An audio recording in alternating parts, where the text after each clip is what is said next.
following announcement has been paid for by Smarkdown Radio.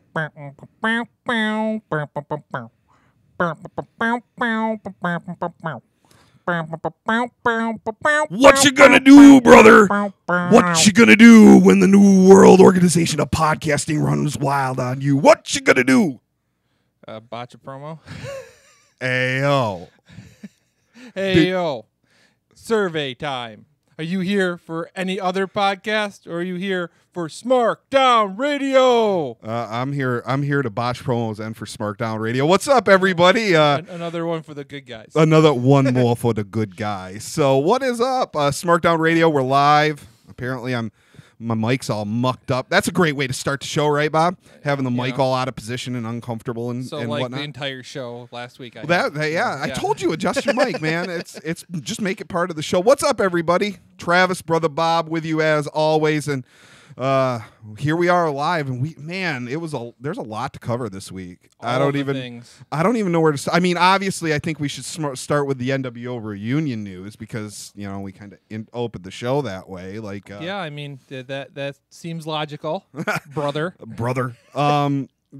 So rumor has it that the NWO. I mean, it's a pretty solid rumor. It's coming from their Twitter feeds. So Hogan's webpage. Yeah. So October 27th, Bob, there's a lot of theories about what that means, but the obvious ones, you found it. Yeah. Well, I mean, and I don't know anybody else who's mentioned this, so maybe we should slow build here. No. Somebody like everybody's figured this out by now, right? It's been like 24 hours. I don't know. Everybody's saying that he flubbed the Evolution date, but I don't think that's the case. And well, there is one major wrestling event that day. There is, but it's not a major wrestling event in the United States, and it's not a major wrestling event on a continent. Okay, all right. It's the Jericho Cruise, guys. Like, let's just get there. So, that date, it happens to be the date of the Jericho Cruise. Which are we going to see the NWO on the Jericho Cruise? It looks like it. Yeah, I mean, unless Hogan meant to say that the announcement of when they're coming back is going to be on the 27th. The wording from his promo compared to the wording on their Twitter and on the web pages kind of clash a bit on that. So I'm not really sure if it's for like, yes, the 27th is the return date, or yes, the 27th is the date they're going to announce the return. But if it's on Hogan, the 27th, it's got to so be. With it being Rocket Hogan, Ranger. we opened the show and kind of Bob and I lived through the Monday Night Wars. Like that was it was amazing. But was too sweet. Let's not act like one of the greatest wrestling moments in history, that heel turn at Bash at the Beach 98. Hogan didn't botch that promo at the end. Yeah, when he called it the New World Organization of Wrestling. And are you kidding me? Let's not forget that Hall, Nash, Bischoff, they've all said that like Hogan had no idea how to cut an NWO promo, and that it was like it was the editor. Editing. The editor's the MVP of the NWO. Yeah. Like that's really the truth. Did the music too. So they all and I'm blanking on his name. I just listened to that shoot interview with Nash where he's like, that's a guy who doesn't. That guy doesn't get enough credit in the grand scheme of things because he did a lot of the voiceover. It was his brainchild, the way those promos were edited, the whole nine. So, but yeah, the NWO. I don't know, man. I'm torn about this. Like, it depends on what they do with them, right? Like that's the big that's the big thing. Are they coming back? They're doing the Rock and Rager as guests, and then WWE is gonna like piggyback this somehow and just turn it into a nostalgia fest where we get a content on the network. Okay, they make an appearance. I'm fine with it. I don't know if I want to see a bunch of 55 plussers who are injury riddled, and I mean if Hogan can lift his leg up and take one bump on his hip to drop the leg and he comes in to help somebody, I'm okay with that. I don't want to see matches with these guys. I like having the memories of their matches because these are guys that are not. This isn't like a case where they still maybe have something left in the tank, and they're going to give you that one very good match, and if you pair them with the right person, they'll give you a great match. Like Nash has said it, his knees are gone. Yep. And what are we going to get here? You mentioned Hogan not being able to possibly bump for the leg drop. I don't even know if he can get. With a hip replacement, get the leg up for the big boot. Well, hip replacements have come a long way in the years, so I don't know. It'll depend on what how well that hip replacement functions. Yep. A lot of questions there. So let's just get right into the news and notes of the week before we start talking about the shows. I think. The biggest note right off the top is the impending change to the headline match at NXT TakeOver with the Aleister Black injury. Man, ow, testicular torsion, ow, yeah, ow. That's an injury you don't want. Sounds brutal. He had to have immediate surgery. The reports I read said that if you don't have surgery within 12 hours, like, basically your nuts are going to die. Yeah. That's your testicles will pretty much rot off. So it does, however, prove that Aleister Black has balls. He does have balls. I don't like what this means for the main event. We've seen Ciampa Gargano so much already, and those guys are always good, but it doesn't help. Gargano was booed on NXT. But I mean, and we'll talk about NXT.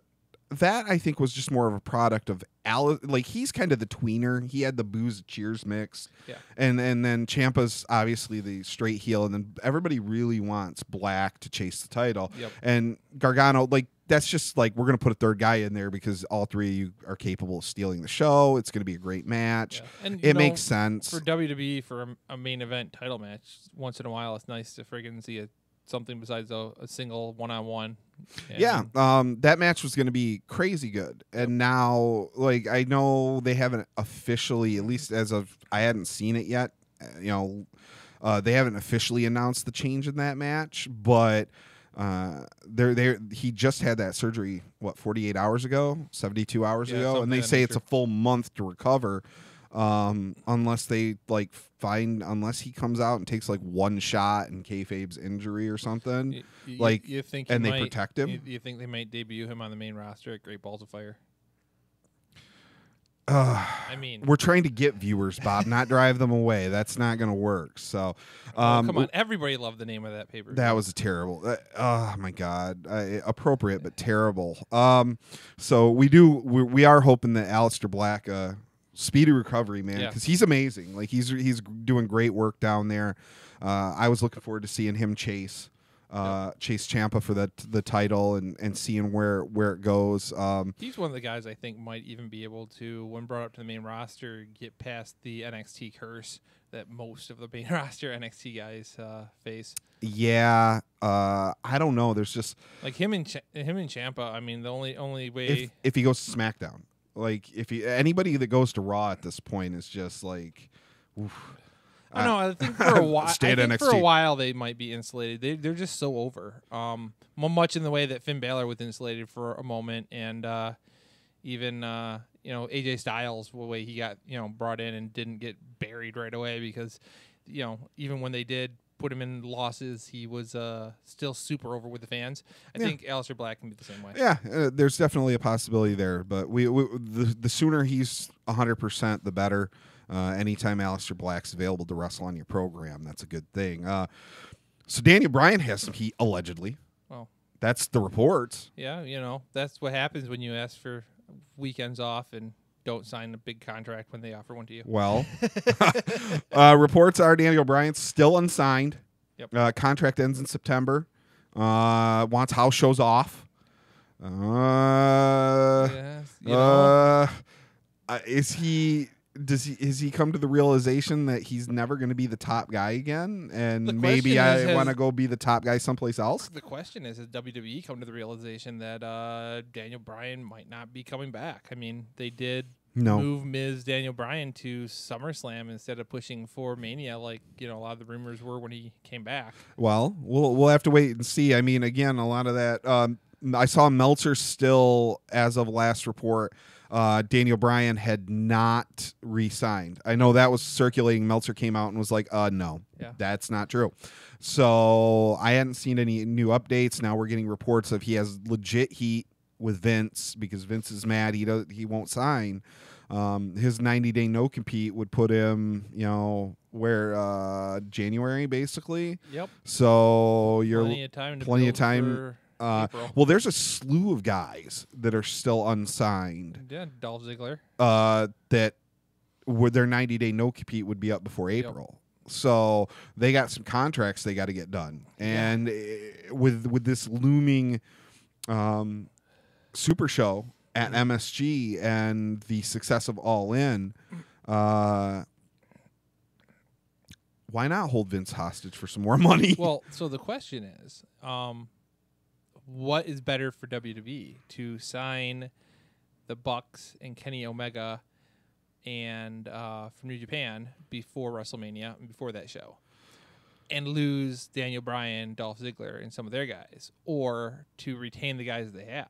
Because either way, I think either of those things happen, it ends up being a positive, for New Japan. If they get WWE guys who are going to draw WWE fans after already selling a bunch of tickets to their show, that might boost their ticket sales towards the end of that run. And if they just keep Kenny Omega and the Bucks and have them as part of the show, that's still going to drive ticket sales. So I don't think either one of those options, if it happens in that way. Well, and that's assuming that Omega and the Bucks want to come. Yeah. Like, I think Omega is more likely to come.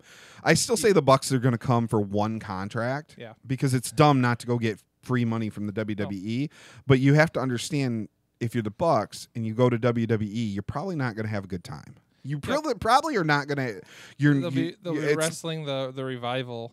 Yeah, it's going to be. They're going to be on main event. Event, and they're going to be jobbed out to the Bludgeon Brothers. I see WWE sign them to a 2-year deal, give them Raw, SmackDown matches, pay-per-view matches for the first 6 months or so, and then end up having them not appear on TV, much like they did with Anderson and Gallows. Yeah, Anderson and Gallows. That's pretty much what they'll probably do with the guys. I mean, I guess it depends on how. I guess it depends on how the WWE fan base, the non-indie fans, take to the Young Bucks, matches, and how over they get. I mean, if they become top merchandise sellers in WWE like they are at Hot Topic, then hey, we know that pushes wrestlers into the main event. So, since we're talking about the Super Show, let's talk a little bit about the tickets went on sale today for Honor Club members. And Bob, you know what? You shouldn't sigh, because the reason I've been messing with my phone, guys. I'm in a few of the groups on Facebook, the different wrestling groups, and reports are that Ticketmaster, Bob had trouble. Bob got his tickets, and we're going to reveal where Bob got his tickets, because Bob got damn good tickets. We have a graphic for that too. Do we have a graphic for that? Did you put together a graphic for that? All right. We'll get there, because right now, just in one of the threads I'm in, you've got people complaining, best available.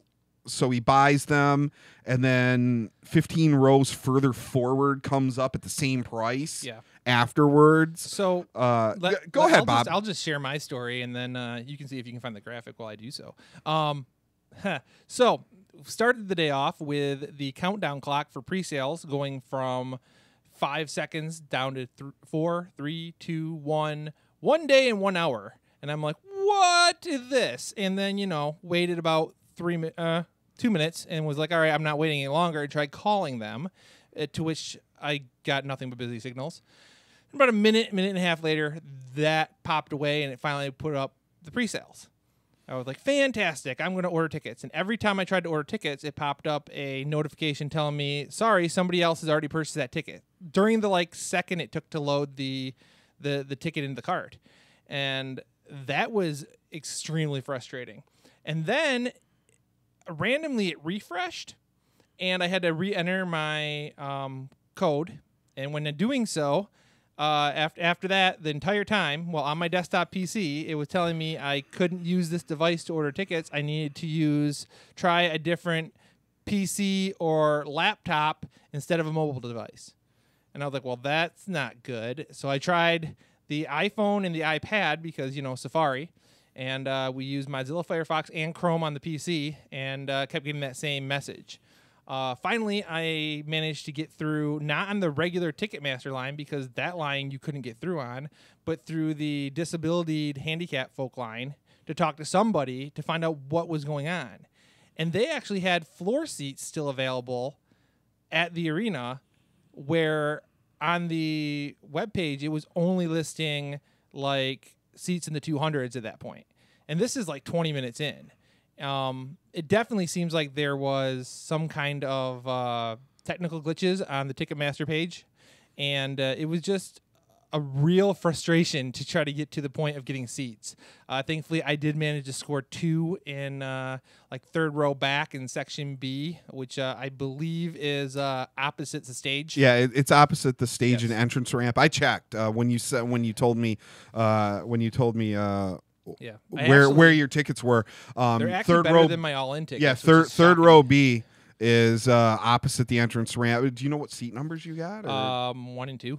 Oh, so you're gonna be at the corner. Yeah. Oh, you might get some. I don't know if they're numbered left or right to left. Sure. If they're if you're looking at the ring and they're numbered left to right, you're in that corner where everybody goes over the rails. And oh man, those would be good seats. To be honest, I would have took any seat under like in the hundreds or below at this point. Like, yeah, I was like, man, just get me in here and get me some tickets. A lot of guys were saying that they were, tickets in the hundreds. That was the best they could do. And that's what popped up. Like when I went to buy tickets, there were VIP tickets, which were on the floor, and they were priced like, it was weird. There was like a $350 one. There was like a $475 one. There was like a $540 one. So I'm like, these are way over what they said prices What would we're be. saying is Ticketmaster sucks. Like that's what we're saying. And the rest were 100s. So yeah, that Ticketmaster sucks. Like this is, but we've heard about all these horror stories from Ticketmaster before, not just wrestling events, like just concerts, and it's brutal, man. But you got some great seats, man. I wanted to go with you. It's one of those so one of the girlfriends broke. Yes, I have 2 girlfriends, Smarks. It's okay. Don't lose your mind. One of the girlfriends broke a crown, and we know how much dental work, and that's where all the money's going. So I will not be going to the Super Show. So you need to, like, when tickets are about to go on sale, be like, all right, no eating for the next 2 months. It sucks, man, because now we're like, they're talking. She's got another appointment on Friday. They're talking implant. And those are like almost $2,000 or whatever, 1,800 or whatever. I don't know. All the money. Yeah, it's like, oh yeah, no. Plus, I think you need to repair your car before driving to New York too. I already repaired the car. Oh, you got that one? Yeah, the car's fixed, Sweet. man. Yeah, well, one of the cars still needs some body work. Great time to start a podcast. Yeah, great time to start a podcast when you got like also all the bills, right? And you're working a 60-hour work week. But I digress.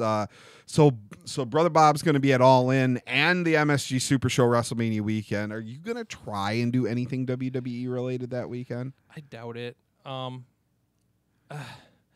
know how much the ticket sales are for like the meet and greet type stuff that WWE does, and I also know, having recently watched some footage from last year's meet and greet on the WWE Network, that there are a ton of people and there's a ton of standing in line. It's a lot of line. Yeah, it's a lot of line. I'm bringing the 15-year-old, which in general leads to like not standing in line to, save my own sanity.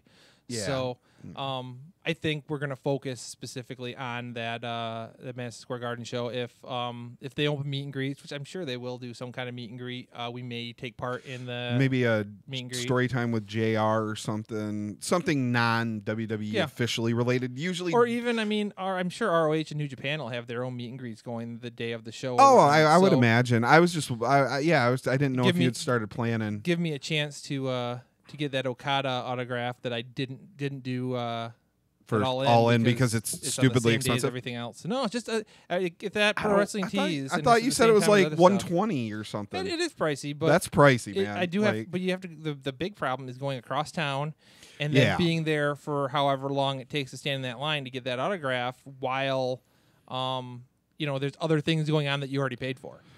You already have multiple podcasts going on at StarCast, and we bought that VIP Platinum Pass to get into that stuff early and make sure we get seats for those things. I don't want to miss out on something. I want to get the most out of my purchase. Fair enough. So you guys, a lot of problems, I guess, with the pre-sale today through Ticketmaster. We're hearing that. We're going to track that. We'll check back in on see if there's any reported numbers on how many tickets have sold towards the end of the show. It definitely, if it was that flooded, my guess is, pretty much every Honor Club member was trying to buy tickets. Yeah. Like, that's my guess. And I'm assuming there were probably people signing up for the Honor Club membership just to have the opportunity to buy tickets, and not really who were doing so because they're regular Honor Club. I'm sure there's scalpers who paid extra money in advance. Man. You thought about buying 8 of those motherfuckers, didn't you? I totally considered buying 8. That's a lot of money to put down on a non-guarantee of sale. I mean, yeah, that's true. Yeah. So Bucks reach troll level maximum. Yeah, I don't know that the Bucks are fantastic at trolling. I mean, they do this pretty regularly on their. That's a new level though, man. Standing. For those of you who didn't see it on Being the Elite, the Bucks are just standing in front of Full Sail. Well, a couple episodes ago, Cody accused them and Kenny of leaving him to go to New York. So right, I mean, and they thanked Florida and Connecticut and New York. Yeah, but especially Florida. Yeah, and I was like, huh. Okay, so we know it's news. It's newsworthy. Just because that's a big thing. It was funny. It was really good. They were brought out only to sign stuff. Yeah, it's very rarely we're brought out to different cities just to sign things. And I'm like, come on, guys! So trolling. I am it's delicious, man. Sure that good there's stuff. With the recent issues WWE had with trying to poach ROH talent while still under contract, I don't think that they would have had a meeting with the Bucks and then the Bucks talk about it. I'm just curious, do you think the Bucks get a little pissed when Cody ruins their troll rep by being too nice of a guy on Twitter? Cody, so there was a guy in New York who couldn't make the trip. He's going through cancer treatment. I saw it on Twitter. I'm sure a lot of you guys saw it on Twitter. Ended up in a conversation with Cody, just wishing him luck, saying he was going to be watching on Fight. And Cody was like, hey, where you at? We can put something together for you. Yep. Where you're going to be. Yeah, this goes back to why you can't be one of the top 3 heels, Cody. I love Cody, man. I really... it's an amazing situation that they're in, but it's just really cool. But it's hard to be a troll when you're getting because he's like, hey, let me talk to the Bucks, and it's like, stop throwing us under the bus. We're trying to troll here, Cody. Yeah, and maybe they'll get him some WWE tickets. Oof. Well, so there was something of note, WWE. By God, it's Mayor Kane. Yeah. Mayor of Knox County. Apparently, Knox County has a hell. Yeah, it's pretty warm down there. Yep. Congratulations to one Glenn Jacobs. Really? I know I hit this mute button. Mute. I hit the mute button. So, Kane winning election as the mayor of Knox County, which is apparently different than the mayor of Knoxville. Yeah. So we're learning a lot about local Tennessee politics as wrestling fans lately. So did this make him the devil's favorite mayor? It might. Yeah. Devil's favorite mayor. I don't know. He's the big red mayor. He is a Republican. So I mean, he's. Yes. I feel like. And it'll be interesting. He's been able to dodge around Trump questions. I've seen some of his campaign coverage, and he's tiptoed around it and been like, "No, I want to talk about positive things and moving Knox County in a positive direction." And I want him to just cut a promo on Trump. That's what I really want. Like, I want The Rock. Everybody's like, "Oh, The Rock's gonna run." I want The Rock to run because I want The Rock to cut. I want The Rock to cut promos on Trump. Like it'd be epic. Rock in the debates would be fantastic. It'd be hilarious. Yeah. Like, you're not going to out debate Dwayne Johnson. Like, it's just not happening. He doesn't need to even have substance behind his arguments. You're just not going to, like Trump proved that you don't need to have points to win debates. Yep. Like, so why not get a pro wrestler in there? Exactly. But Kane is now mayor. We'll see what that means to his WWE career. I'm wondering if the statutes are going to change in Knox County to where, like, crimes are met with testicular electrocution. Oh my God. And lighting someone on fire. See, I'm just like trying to figure out the whole how he managed to like get elected to political office with all his interpersonal and family drama. I want to know how somebody didn't freaking like run in the campaign against him, run ads of like, Kane, or once electrocuted a man's testicles, once lit a man on fire. Like, why? There's footage of this. Come on, yeah, run those ads. Yeah. No, in all seriousness, he's lived down there with his family for ages, and he's been super active in the community. Mm-hmm. So, it's always good when you see a guy who's entertained us and, really given us. I mean, Kane still has one of the greatest debuts of all time. Like when he, held himself ripping the door off, and that's amazing. Yeah. So this is a guy, he's a surefire Hall of Famer, and he's, starting to segue away from wrestling and do the things he's passionate about. So you're saying eventually WWE will have a president and a mayor in their Hall of Fame? A president and a mayor. I think Kane's going to run. And a governor. Don't forget Ventura. So yeah. They'll have the whole. Well, it wouldn't surprise me to see Kane run for like senator or governor eventually. Mm-hmm. He's got that name recognition. Now he's getting local public office experience. So it seems like that's an ambition of his. He wants to kind of work in public service and be an elected official. So good for Kane. Nothing wrong with that. On a much more cringeworthy note, a lesson of what is appropriate in promos in 2018 and not Sam Adonis cutting a promo and calling people faggots and all sorts of other unsavory things.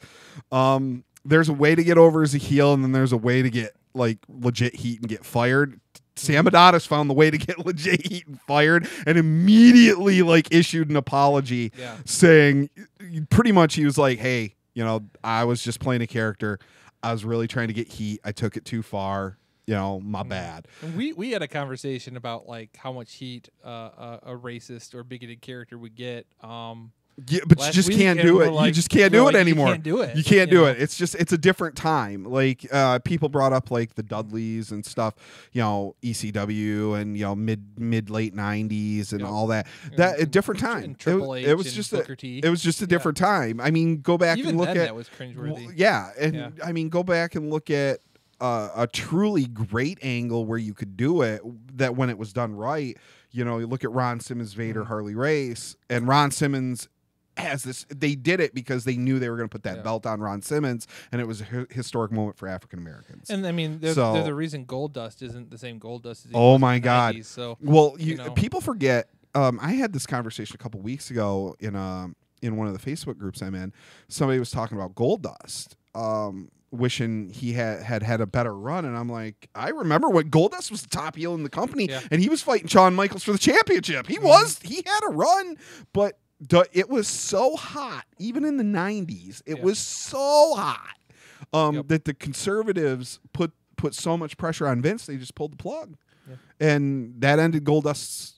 I mean, he was next level heel hot. Like, I mean, he wasn't Ox Baker Riot hot or Jim Cornette getting stabbed on the way out of the arena hot, but I mean for the 90s, and absolutely. I mean he had crazy heat that he was playing that androgynous, like it was overly sexual character, like you didn't know where he stood in his sexuality, and it just brought it brought so much criticism back then. And Goldust is way tamer now. Oh, yeah. And it's a shame because, he actually, is in great, Dustin's in great shape, and he works now in the ring as well as I've ever seen him. Yeah.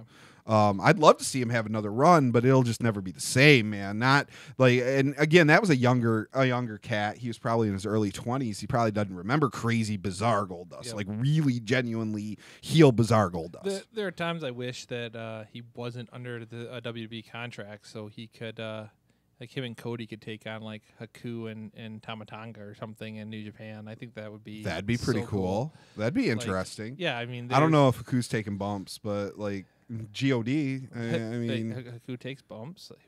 I thought Haku just ran through everybody because he's a beast. No, he took bumps occasionally. I think he like he didn't sell that. He would take a bump basically. he would Ishii that stuff like, and we'll get there. New Japan. Well, anyway, we're gonna get sidetracked. We gotta stay on the news and notes because I'm gonna just go lose my mind over G1. Yeah, there's a graphic for that too. That I do know. I'm trying to plow through it. Man, there was just so much stuff. Nakamura he's got a guy working on his biography, and he came out and said some pretty interesting things about working with Brock Lesnar in New Japan. Yep. That he really didn't like it. Shocker. Yeah, he didn't like it. Brock had zero passion for the business. It was just a job. It's everything we've heard about Brock Lesnar his entire career. He felt that Brock was just giving lip service when he said he really respected New Japan and the product and the wrestlers. Well, I mean, I personally think he proved that when he dropped the belt to Kurt Angle outside of New Japan with other permission. I mean, we're seeing it now. There's also reports that Vince is trying to work on a contract to get Brock back again, so he'll do UFC, WWE dual dates, and pass. I mean, okay. Like, if you want to, as long as he's not holding the belt, I mean, Brock's going to give you something. I mean, he's still interesting to watch in the ring. He's still going to be put in a main event spot, and I don't need to see it. Like, his matches have continued to get less over the last year, and not just like in, not just in how often they take place, but in quality. Yeah. Couple more things before we actually move on and start talking about shows. Dean Ambrose cleared to return, and it's eminent. People want to see him come back as a heel, and I don't know why. Because they want something different than what they're going to do. You and I we keep having these conversations not on air, and we need to start doing all these on air because then when I say, hey, we had this conversation, people can go back to it. We talked about like how I was worried they were just going to bring him back and continue what they were going to do originally and bring back the Shield and go that route. And it seems like that might be what they're going to be doing. Something with him, part of the Shield, and then eventually turning on Ambrose. And I'm like, on Rollins. Like the big, I think that's what everybody sees coming is send he him comes to out SmackDown. Send him to a different company, a different brand than Raw. Put him on SmackDown. Have him feud with AJ Styles. Let him be a heel against AJ.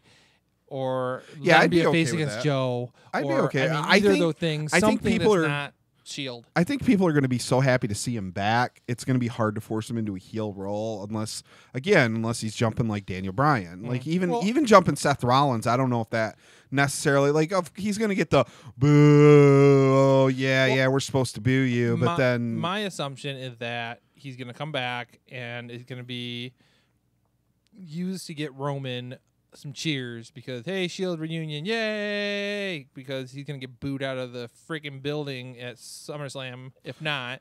Yeah. And then we'll see what happens. They'll give it a month or two, and then he will turn on Rollins, and they're hoping that'll give him the heat to go heel. So I think that's their plan. I don't think that they have anything I think we can all agree that it's probably just going to be botched no matter what they do. And maybe not in the short term because everybody's going to be happy to see him back, and then the immediate reaction will be good. But like in 90 days, we're going to be like, what do you like? Yeah. We're going to have the Bobby Lashley effect. Like, what are you doing? Just like what? 90 days after he won the world title, we were pretty much. We were like, what are we doing? What is this? They could team up with Bray Wyatt now that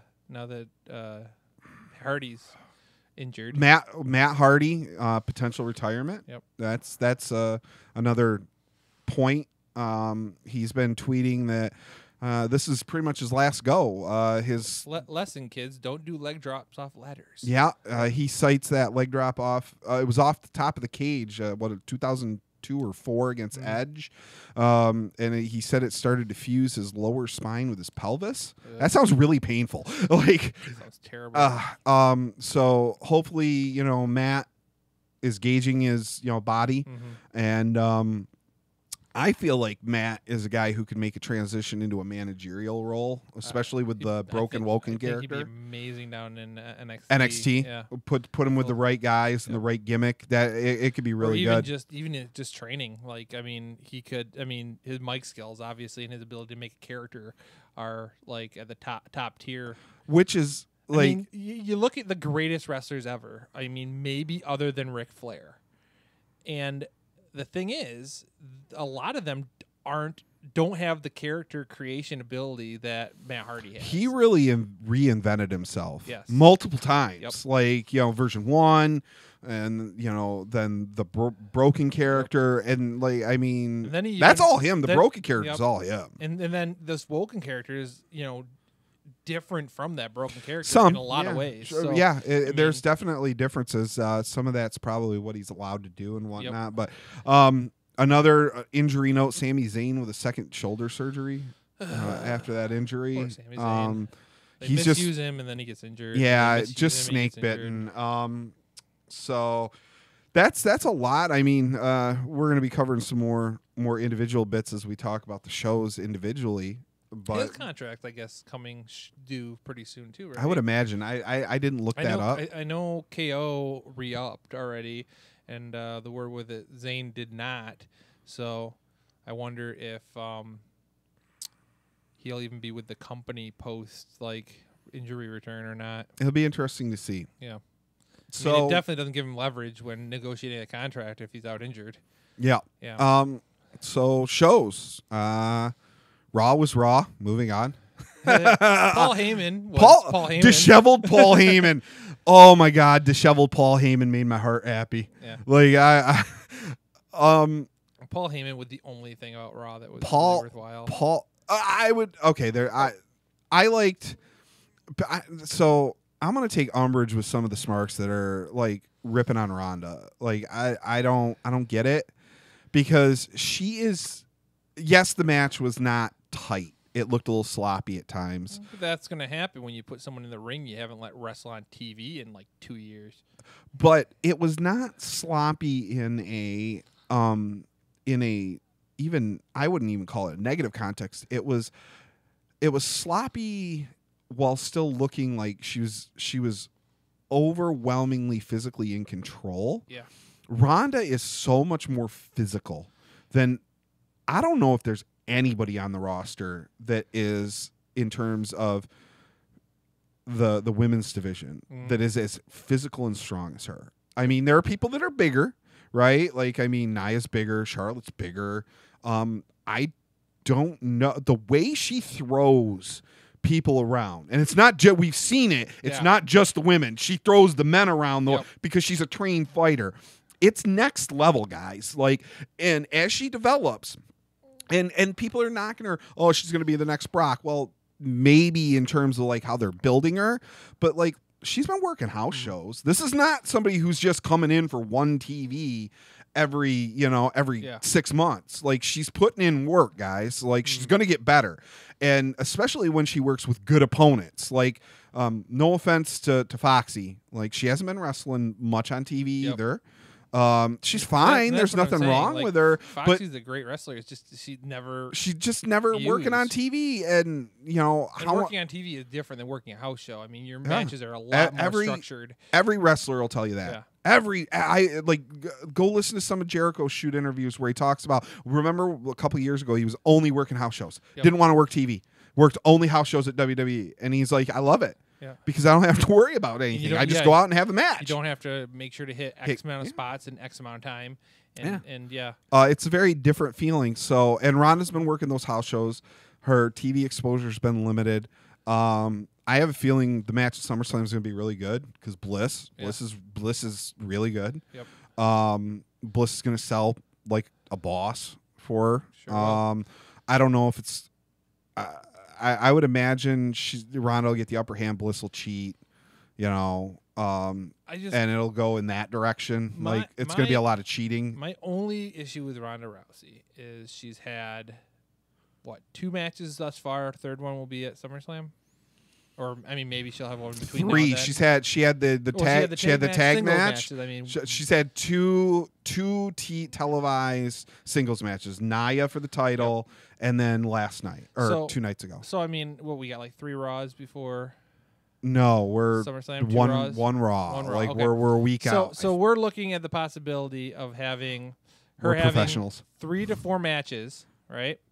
And out of those 3 to 4 matches, 2 of them being title matches.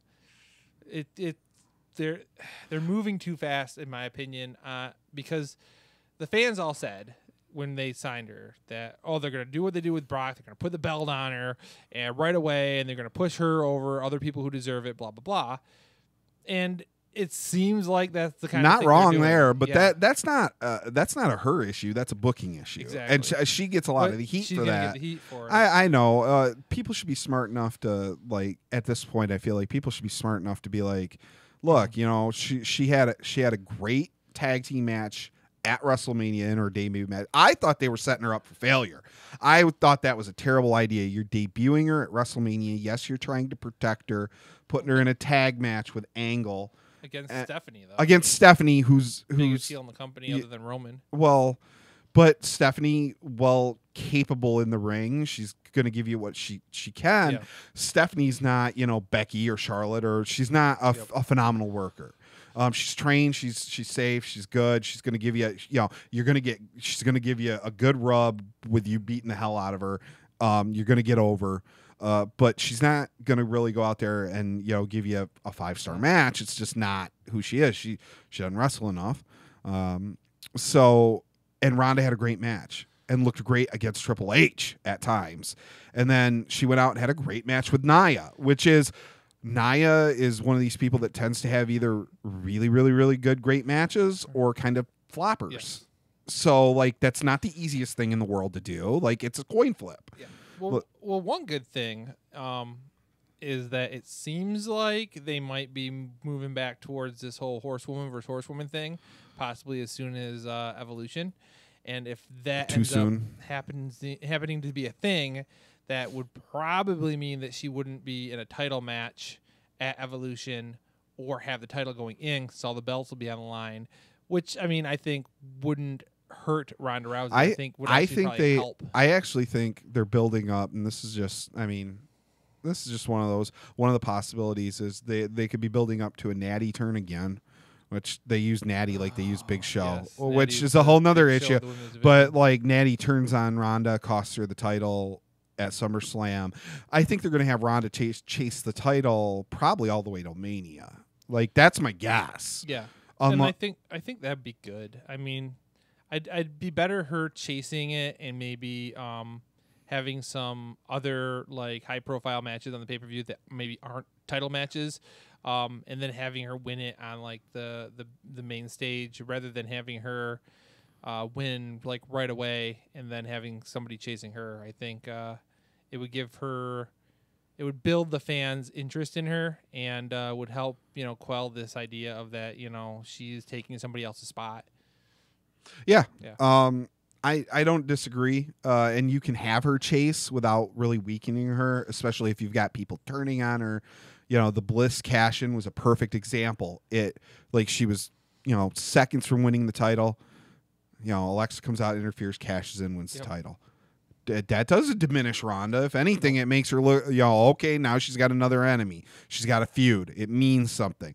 All right, Natty turns on her. It's supposed to be her really good friend. The only reason I'm not really thrilled about that is because WWE has turned Natty a lot. They've done the Big Show on her a lot in the last year. Like, she was a heel, then she's a face, then she's a heel. Now she's friends with Ronda, so she has to be a face. Really, shouldn't Ronda have somebody there who is a friend so they could, maybe put a tag match on Raw at some point? Yeah, I don't know who that's going to be. Yeah. Like, so she's now besties with who's not being used. Yeah, random. We'll pull somebody and slam them together and figure it out. She's now a member of the Riot Squad. Why, we don't know. They've always been friends. Absolution's not really doing anything, right? We can put Mandy Rose with her, right? Yes, there you go. More Mandy Rose on TV is good. Yeah. Okay. So Raw's all right. Like, I mean, it was what it was. It functioned. My highlights again. Ronda. It functioned, meaning there were 3 hours of commercials. I don't watch the 3-hour version. I watch the 1.5-hour version on Hulu, and that makes my life a lot better. Do that, guys. I'm telling you, you're going to be way more satisfied with the Raw product. It is too much talking, though. It is way too much talking, and you DVR and fast forward. That too. DVR and fast forward if you're really and it's super noticeable, especially with all the good product. Even within the, like, you watch the NXT product. I watched last Wednesday's NXT show. And really, what were you looking at? You had a couple of short promos, and then you had the Ciampa promo at the end where he was out there just, gloating.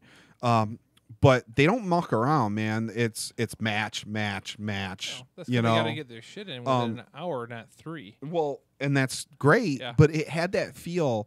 It reminded me of watching like the old 605 Super Show, watching Saturday nights on TBS. Like, you got matches. There were short, quick promos or vignettes in and out. The promos were like sub 2 minutes. There wasn't a lot of back and forth. It was the old style, we're going to shoot into the camera type promos.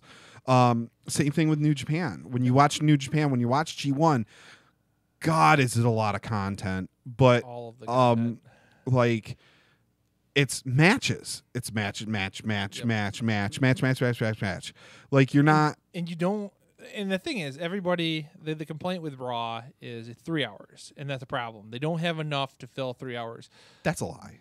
Yeah, they should have plenty enough. They have guys who aren't getting on TV at 3 hours right now. It's not that they don't have enough. It's the structure of the programming. When New Japan can run 3 to 3.5 hour shows, 4 to 5 nights a week for a month. You should be able to do put a one 3-hour show a week on WWE programming. I mean, it's just their reliance on this idea of sports entertainment, heavy on the entertainment and low on the sports. Yeah, Raw was, it was underwhelming. Again, it's not the worst Raw ever. We talked about that in our first show about we remember the worst Raws ever. Like, in the early mid-90s when Raw was a dumpster fire. Maybe that should be a T-shirt for Smarkdown Radio. This was the worst Raw ever. Yeah, very SCU. Oh, Jesus. RAW. It was not. It was an underwhelming Raw. You had the Owens Mahal thing with Strowman, which, all right, it's still going. Like, we know you're gonna have a match at SummerSlam. Like, it was a lot of talk, man. A lot of talk, and the matches you got weren't even that good. Like, I didn't really want to. Like, I had no desire to see, Roman beat up Constable Corbin. The Ambrose return. I think the logical thing is the Ambrose return is at SummerSlam to save Seth against McIntyre and Ziggler. That's the logical thing. Everybody said he was coming back. Party with Roman. So everybody said he was coming back Monday night, and they held him back. And I think that was a good decision. It's fine. But yeah, disheveled Paul Heyman was good. Yep. I know a lot of people were like, whatever. It seemed to be split, but I loved disheveled Paul Heyman. So I've also realized that apparently nobody on Raw watches SmackDown, specifically the commentators, when they go into cutting the promos for SmackDown and saying things like Jeff Hardy is got to worry about Randy Orton before defending his U.S. title against Shinsuke Nakamura. And I'm like, what are you talking about? Like, Jeff Hardy doesn't have the U.S. title anymore. I missed that. I didn't even hear that, man. That's that's wow. Like Michael Cole. And I haven't even, to be honest, I was working until about 2 a.m. I haven't cut it from the Hulu. I haven't. It was so that's probably true. Terrible. They do manage to edit a lot out of the Hulu. Yeah. So I've been working late. So Hulu, and I haven't even watched SmackDown this week. I don't feel like I'm missing a lot. I have a feeling I know how the show's gonna go. Yeah. Like, I'm gonna watch it later today. But have you checked it out yet? Dude, I'm trying to keep up with the G1. I can't do both. All right, I'll that's get to SmackDown later. That's today, and that was my fault too. AJ is returning at last night, so back on TV. So that'll be nice. Yeah, I watched. So I know you've been watching more G1. I put in an effort to watch G1 this week. I'm glad I did because. And I haven't even watched Suzuki Okada yet. Why have you not? Because because New Japan, it's getting better to navigate. It's still kind of a pain in the butt to navigate, dude. It's not the easiest thing. So I had to look up. I clicked on the wrong day. Here's the hint for everybody with the G1. If you're trying to get to the G1 matches, you're skipping the tag matches because that is like half of the 3-hour program are tag matches that aren't important to the G1 standings.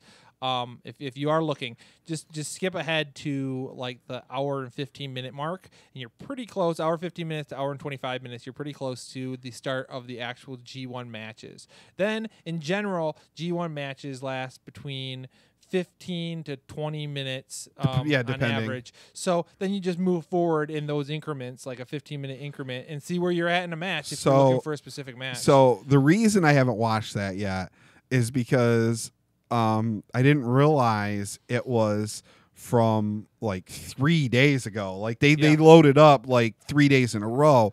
So I ended up watching day 15 and 14 and not 13. And that match was on day 13. So I haven't gotten there yet. I'm going backwards.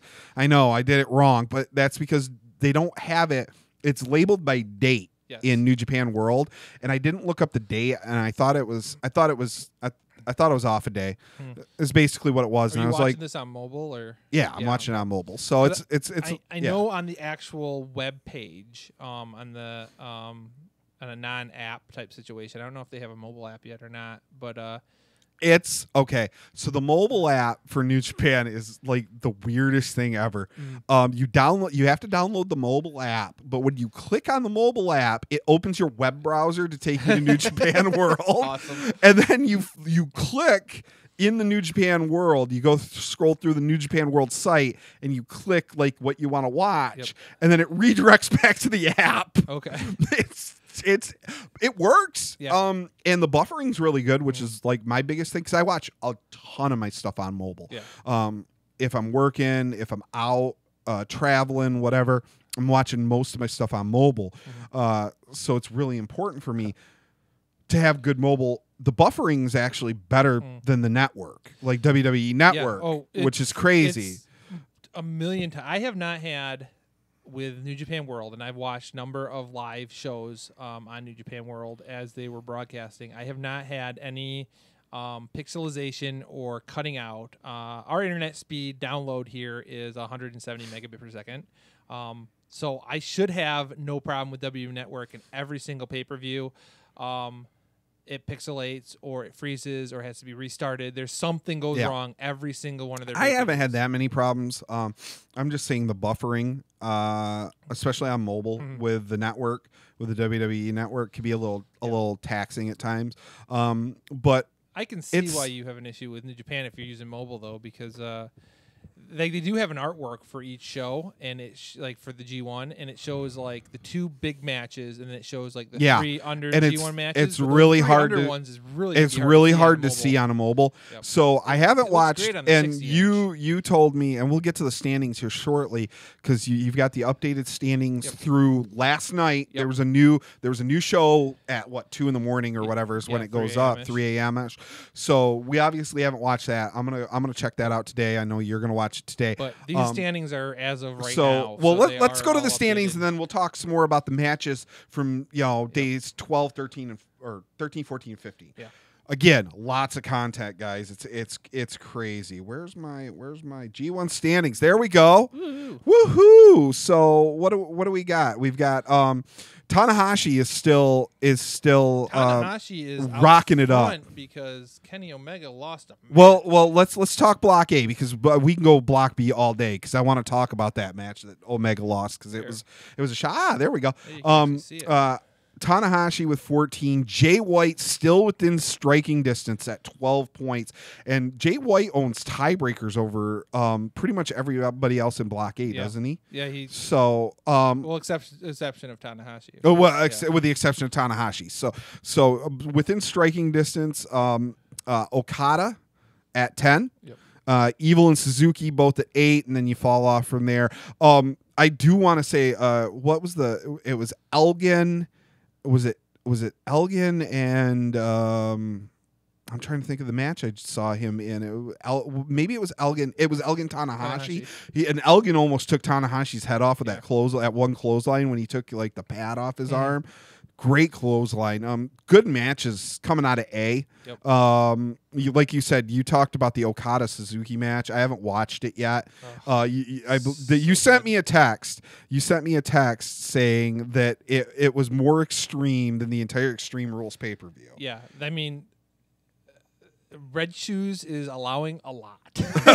Well, I'm looking forward to watching and it. Oh man, that Suzuki is a madman when he is unwilling to stop attacking somebody with a barricade when the barricade's still attached to all the other barricades. Yeah, I love Minoru Suzuki, man. Oh, man. God, such a good match. Oh, so good. I'm looking forward to it. Like I said, that I was like, okay, I got to go watch that, and I'm like, where is this match? And then I'm like, okay, I got to watch these other matches because they're epic. One thing I need to research is what is going on with Okada and the balloons and the very friendly Okada. Like since he's lost the title to Omega, all of a sudden he's like friendly Okada. And the announcers have been getting over the fact that like he doesn't have his game face on, or like he's not really angry. And if he gets angry, then you're in trouble. But right now, this is a different Okada than the Rainmaker at the title. And I'm trying to figure out like if there's any more story to it than just that or not. Because probably he's gonna a lot different character now than what he was. Well, it'll probably be a thing where he underperforms for a while because this is a case of you can only stay. You forget he was at the top for like 3 years, like straight. I mean, he was the dad. So this is maybe a reset. You let Omega. Obviously, you got Tanahashi. You're getting a little bit of a the tail end of him. And some of the other guys that you're throwing around. Naito's still a big one. You let those guys run with the ball for a little bit, and then you kind of have him recapture that evil, nasty, vicious Okada, and he comes back with a vengeance and chases the title. Makes sense to me. Block B, man. Kenny, with all his, I want to be the first champion to win and go undefeated and blah, blah, blah, blah, blah. Well, he ran into a stone pitbull. Yeah, well, if you lament and watch being the Elite, you'd understand that it's because he gave Adam Page, because Adam Page was willing to kill for it. No, really willing to kill for it. The book on how to win, he gave this inspirational book to Adam Page because Adam Page was losing so terrible, and Kenny Omega was undefeated. And then his first match, he loses, and then he asked Page for it back, and Adam Page is like, "I don't think you understand. I was serious when I said I am willing to kill for this." Oh, Lord! Yeah, I'm not. You got to watch it. I don't know, man. I'm not a big. I don't know. I'll give it a try. You know what? I'll give being the. Bob's talking about being the elite. He's a big mark for being the elite. I mean, I've never gotten into it, so it's not really a wrestling show. It's a comedy show. It's a sitcom. Yeah, basically. Yeah, well, the reason we've gone through all that is because you notice that Kenny Omega does not have the maximum points possible, and that's because Tomohiro Ishii is a monster. That match, man. Watch that match. Go watch it now. I'm wondering if that's going to be a title match coming up because he beat Kenny before. Yeah, it's their 2-2. 2-2, right? That was part of the commentary they were talking about. Ishii upset him, beat him, and then Omega evened it, and then Omega got over, and it was 2-1, and that evens it at 2-2. Yeah. He just beat the IWGP Heavyweight Champion in a tournament which he's undefeated. Brutal fat. Like he played his Ishii's. So that Stone Pitbull gimmick is he doesn't feel pain until he just absorbs it, works through it. It's talk about another clothesline. He took Kenny's head off towards the end of that match. So and good. You want to talk chops? Both of those guys. Yep. Omega's chops on Ishii, and then Ishii's return chops to Kenny are some of the most brutal chops I've ever seen in my life. That match was just brutal. They're both bleeding like crazy. So I watched the Okada Suzuki match, and I'm thinking, this is brutal. This is like just crazy. And then I watched this match, and I'm like, oh, this is more brutal, and this isn't like outside hitting people with stuff. They stayed pretty much in the ring. They pretty much stayed in the ring and just beat on each other. Like Omega this is strong how many style, like man. it was V trigger over. He just absorbed it and kicking out. And I will say probably my two criticisms of this match is Ishii is not a guy who's ever going to impress you when he kicks out. In fact, sometimes he just raises his arm, and that's a kick. Like he doesn't even get his shoulder off the mat. I'm like, ugh, I get it. That's more of he's this guy. He's a Stone Pitbull. He doesn't move real well. Yep. He's there to absorb and beat you down. The other part is when the 3 count is they do that really extra tight roll up in Japan, and Ishii basically pulled Kenny all the way to his neck and almost rolled him over at his shoulder blades, and they happened to catch it on the angle. I'm like, well, it's not. I've seen that happen in other Japan matches because they do that super deep pin where they really crank on it to like emphasize this is going to be the end, and it didn't look as flat. It probably looked amazing in the arena, but with the camera angle, I felt bad for him because I was like, man, like the rest of this match was great. I don't even think I noticed it like that. Like watching that match, like it was moving. Well, that's good. So then fast. That's so good. That's good. Now, as far as his kickouts go, that I appreciate that kind of kick out. I've always been of the thought process, and I mean, so the kick out where you fully lift the shoulder full up off the mat and you bring your arm all the way up to that powerful looking kick out. I get the reason for that in like big matches, you want the crowd to have a huge reaction. But so often you see guys just completely beat up to where they can't even stand. They took like 2 or 3 finishers, especially in WWE, taking 2 or 3 finishers. You're telling the story that they are beaten and it's going to take like immense will to be able to kick out. And then they still somehow have the power to like shoot their arm all the way up in the air and to kick out of this, rather than just rolling the shoulder. And you would think that it would be so much easier to roll that shoulder. Also, when they do that, it's the opposite arm from the side the referee's on. So the ref's on the right, they lift the left arm. Well, in doing so, they could just barely lift the right arm and the referee would see it. From a ring psychology point of view, I'm not saying that you shouldn't have like the weaker kickouts and whatnot, but like there were a couple of them where like he really didn't even get the shoulder up, and I was like, man, but those are like the only as a fan. I'm like, I mean, the rest of the match was so good. I'm willing to overlook it. So you have Omega at 12. You have Naito at 12. Yeah, we have to talk about Naito and Kota Ibushi's match. That was really good. Great. And Ibushi went over, and that is huge. Well, Ibushi and Ishii's match, like back on like day 2 or 3, was amazing. Like Ibushi's a dude. I feel like he's like he might be like the next guy that they're gonna get behind and really elevate to that top 5 spot. Yeah, and I mean the other thing though with that is in the standings, if Naito would have won, he would be in first place right now. Like that loss, like he had that opportunity. That loss was his opportunity double upsets. to move up over Omega. Yeah, they had double upsets, and Ibushi beat Naito, and it also puts keeps Ibushi in the hunt. Yeah, in the B block. Yep. The B block is super. Speaking of in the hunt, Zack Sabre Jr. I think the most interesting thing going on with him is they're setting up for him to challenge Juice Robinson for that title. That was a big part of. Yeah, Juice Robinson's lost to everybody, and like that. I mean, they could have Juice defending that title against everybody on that roster. Well, I mean, he's lost to Tama Tonga. He's lost to Zack Sabre Jr. He's lost to Switchblade. Did you He's lost to a lot of people recently. Did you see though the Sabre Jr. Juice Robinson match yet? Have you watched that one yet? Yes. Okay, so he submits him.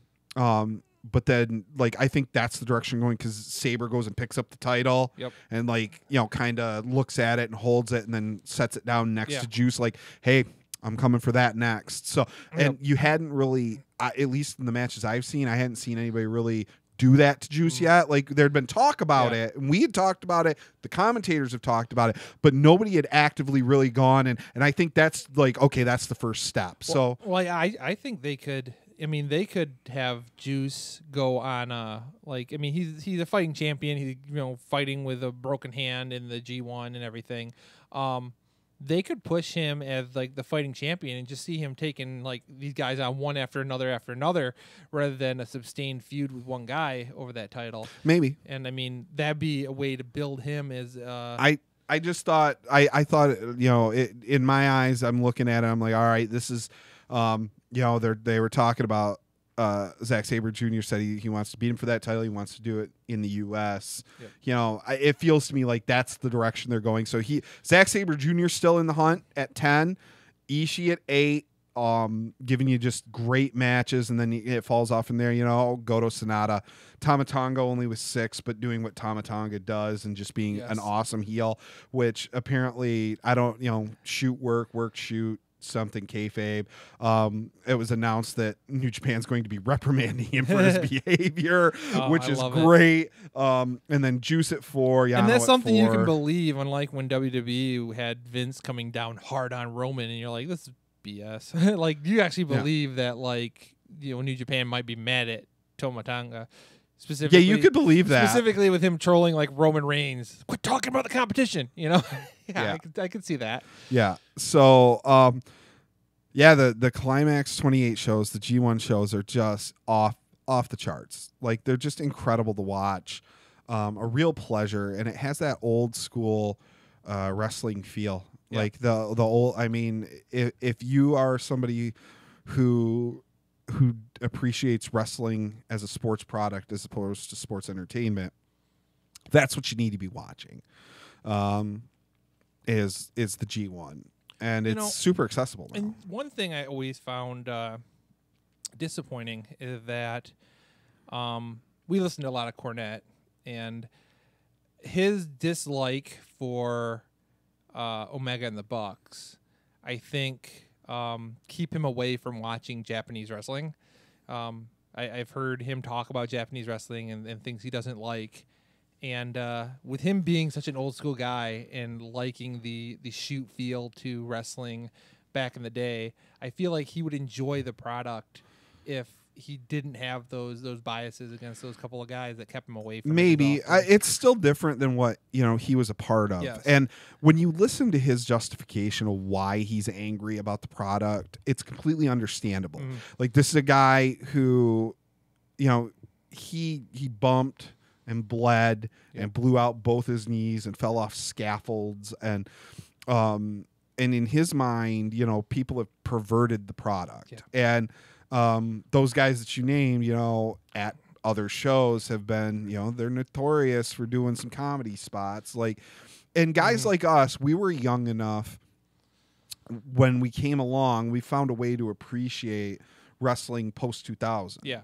But as we're fans and we grew up, you know, so, you know, I turned 39 in a week and a half. So I grew up, my earliest memories are being a fan of Superfly. You know, Jimmy Snuka climbing up on the headboard, jumping off, doing the Superfly splash off the headboard. Hogan, Mega Powers.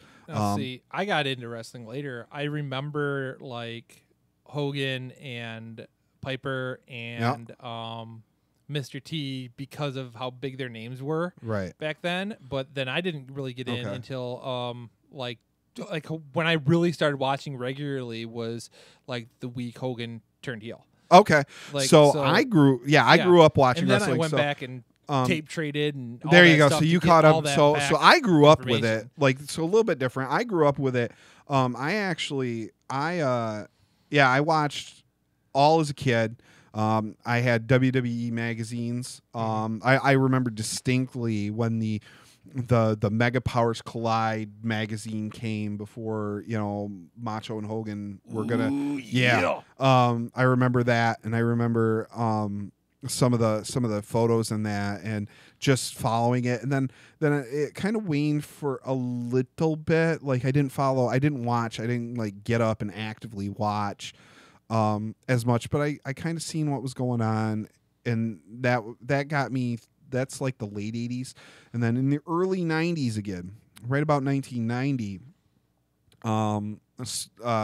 my dad had moved to Florida. He was a huge wrestling fan, and he was an NWA guy, but he tolerated WWE for me because it was a kid's product. Like in the 80s, it was a kid's product. So it was something that we could do together, but he was an NWA guy, and he was he was a observer, like subscriber. He got the newsletter, hardcore fan, early Smart fan. And when he moved back, he had spent some years in Florida, moved back from Florida, and I was going, you know, to visit every weekend.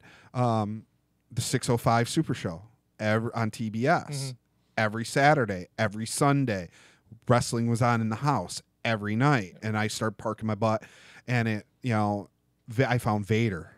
Like Big Van Vader. I remember when Big Van Vader debuted. I remember like those that, you know, Ric Flair, and you know, just being like in awe of these guys. So, you know, I was able to have that, you know, Arn and the Horsemen, and that's really like where I developed my love for heels. Like how, like I'm cheering like Cornette and, you know, Paul E and just all these like amazing talkers. It's like, holy crap. And then I followed wrestling pretty much into Ruthless Aggression. Once we got to Ruthless Aggression, I kind of kept up. I knew what was going on a little bit, but I wasn't an avid watcher until Punk cut the promo and like 40 people told me, hey, you got to come back and watch wrestling. Yeah. I remember my uncle had just recently got divorced and moved back home. So I remember him coming home from work and him being like, all the guys at work, all we talked about today, Hogan turned on the fans. Hogan went dark, man. We got to watch this. Hulk Hogan's like turned on everybody and turned on the WCW and turned on like the lineage of Ric Flair and Dusty Rhodes. And I'm like, this sounds impressive. This sounds really good, yeah. Yeah, and so like the replay of Bash at the Beach and that Nitro, and then it was like all of the things all the time. Yeah, I like when, so, you know, when Nitro kicked off and you had Raw, and like again, I was already watching, but we were suffering through the bad Raws. Yeah. The Sabu fell off the R Raws. Yeah. Oof. Man, there's some really bad Raws. And Max Moon. Nitro picked up, and you know, we would get together on Monday nights, And once the Monday Night War really kicked off in earnest, you had the Invasion, Hall and Nash showed up, you had the Outsiders. There was a group of 8 of us, all friends. We would go over to my friend Paul's house. Shout out to Paul I know he's out there on Facebook. He's living out in Portland now. We'd go over to Paul's for what we called Surly and Lazy Night on Monday night. Awesome. We'd get like 3 or 4 DiGiorno pizzas because we were poor. We were a bunch of poor kids. So we'd buy DiGiorno pizzas. We'd cook them in the oven, and we'd bring the TV from upstairs downstairs and set them side by side. Yep. And we'd watch both shows with a splitter. And this is when this was... You kids, I'm going to be that old guy. You kids don't know how easy you got it. You just put your mobile up, and like you had to move like a 400-pound TV up and down stairs to watch side by side. I feel like that old guy. Get off my lawn. And then sometimes, depending on the equipment you had, like the one TV would flash from dark to light because of the splitter wasn't super compatible with the we had a good coax splitter. Cable, we had a good setup, man. We'd split it. We left the splitter pretty much hooked up, so all we had to do was bring a TV out and set it on the footstool next to the big TV. Nice. And then we had the 2 remotes, and if it looked like something was going on, we'd hit last channel, it'd flip it. The big TV had volume, the small TV was muted. And usually we had for years, like probably 2.5 years, most of the time the big TV was on Nitro because we were Nitro guys. So the Hogan turn, we watched the Hogan turn. We'd pool our money, get together, buy the pay-per-view. I still, we referenced that promo at the beginning of the show. One of my favorite moments in wrestling history, personally, is still Tony Schiavone telling Hulk Hogan to go to hell. Yeah. Oh, I love Hulk Hogan. You can go to hell, straight to hell, and then had to apologize the next night. So like, just shoot, apologize. Like, just on call him bald. Yeah, there's that. So. I mean, I was able to adapt as a fan. Yes. Like, I've seen wrestling. I do agree with Cornette when it comes to things like famous dick wrestlers. I don't want to see famous dick wrestlers. That's a good thing. He was murdered. Thankfully. Now, hopefully, he stays that way. Well, they don't bring back dead people. Good. Yeah. I'm not a big fan. I'm not a big fan of the Invisible Man and like the stuff he really rails about, like the blow up dolls. Yeah. I don't know. Like if you're doing like I know in regards to the wrestling an inanimate object, I remember during a time when Jim Cornette was part of the WWE and was somebody helping write shows and things. I remember Brian Pillman wrestling a pencil and talking about, "You're not going to beat me, Booker Man." And I'm like, all right, you're exposing the business while wrestling an inanimate object. I don't think. And my guess is Jim was. He probably didn't like it. Jim was equally as vociferously outraged because you listen to him talk about some of those meetings, and I just listened to the one of his shoots on. Old Bucky Beaver Kevin Dunn. That makes me laugh. Somebody posted a picture and asked the question, "What do you think of Kevin Dunn?" And as soon as I see that, like in any group or anything I'm a part of, I just post. I've got a picture of Bucky Beaver saved in my phone, and I'm just like, because some of Cornette's shoots are just amazing. There is rumor that every time there's a flub up with production in WWE, it's because his teeth hit the wrong button. So.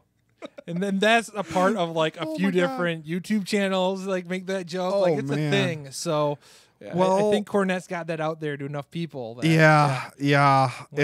around.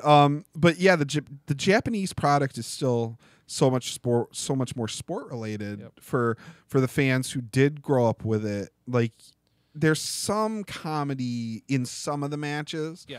But then you have, like the Ibushi Ishii, Ishii Omega, like all these matches that are just, you're like, man, like the guys are leaving the ring and like Kenny basically had half a lip after that match. The nice thing is that you got a guy like Yano who like his matches are silly and comedy a lot of the time, but they allow the other people to try to be serious throughout a good portion of the match, even though he's being silly.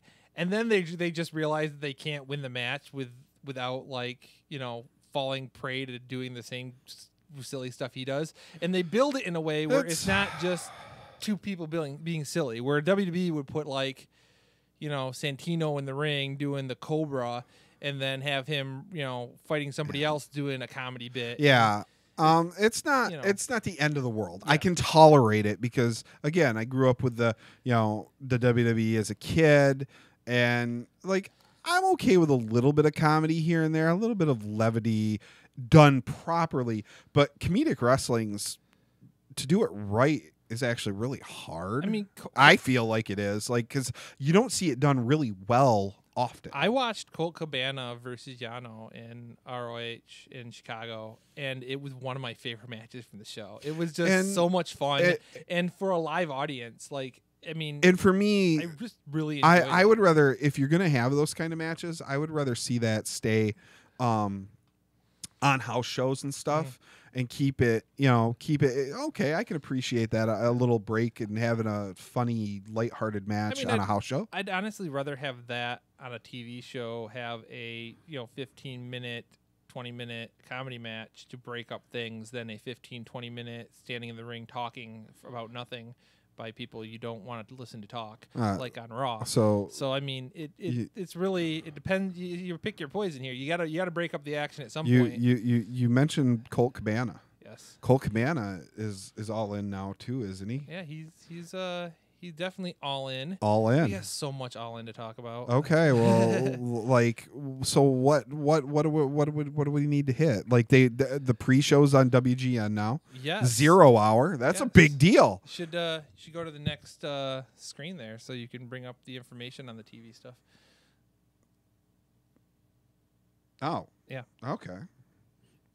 So there we go. There we go. See, this is what happens when you work until 2 a.m. and you don't get to come over and actually get ready to produce a show, and you still have to produce it. Sit on a computer for 45 minutes trying to order tickets to that too. So, speaking of which, so all in, you've got all in 0 hour on WGN America. Amazing. That's really good. 15-man battle royal, right? That's what they said. Yeah, we'll get to that. We're getting there, yeah. but and then the show itself will be on pay-per-view.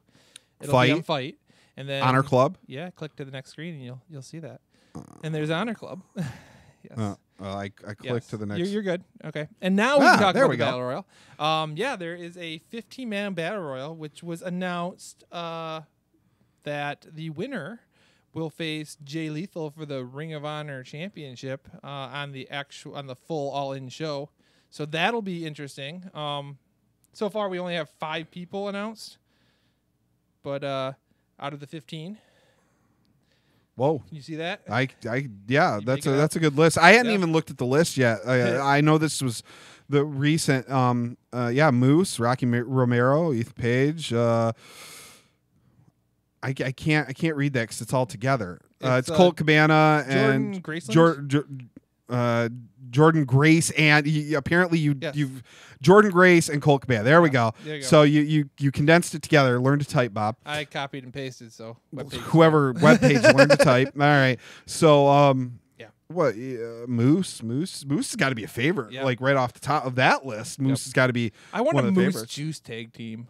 Moose Juice. Yes, I want that could be tag good. team. Could they both do the Moose and Juice? Gimmick? Bob, how long before Moose ends up in WWE? When his contract's available and somebody in WWE is smart enough to sign him. Well, we said it. We saw Moose. What was that? It's probably 3 years ago at the TV tapings. We went to Ring of Honor TV tapings. It was when Roddy Strong beat Jay Lethal for the TV title when Lethal was the double champion. Yep. We went to the TV tapings and watched that. We got to see Moose, and Moose was still raw. He was really, he'd been around 6 months? Well, he was in Ring of Honor, not Raw. He was raw. His skill set was raw. There we go. You dummy. Like, hey, I'm just making sure you clarify. I said Moose was raw, not Moose was on Raw. Jericho is raw. Moose is. All right. So Moose was still coming along. Yes. But we looked at him and we were like, man, that dude's got all the tools. Like, obviously, he's got the look. He could be world champ up in WWE someday. Just looking at him, Vince is gonna love him. And it's really great to see how far. Like I watched, I watched Slammiversary. I talked about him in that match with Aries and like some of his matches. How far he's come in just a handful of years. Like Moose looks good, man. He stays within himself. He's grown his skill set.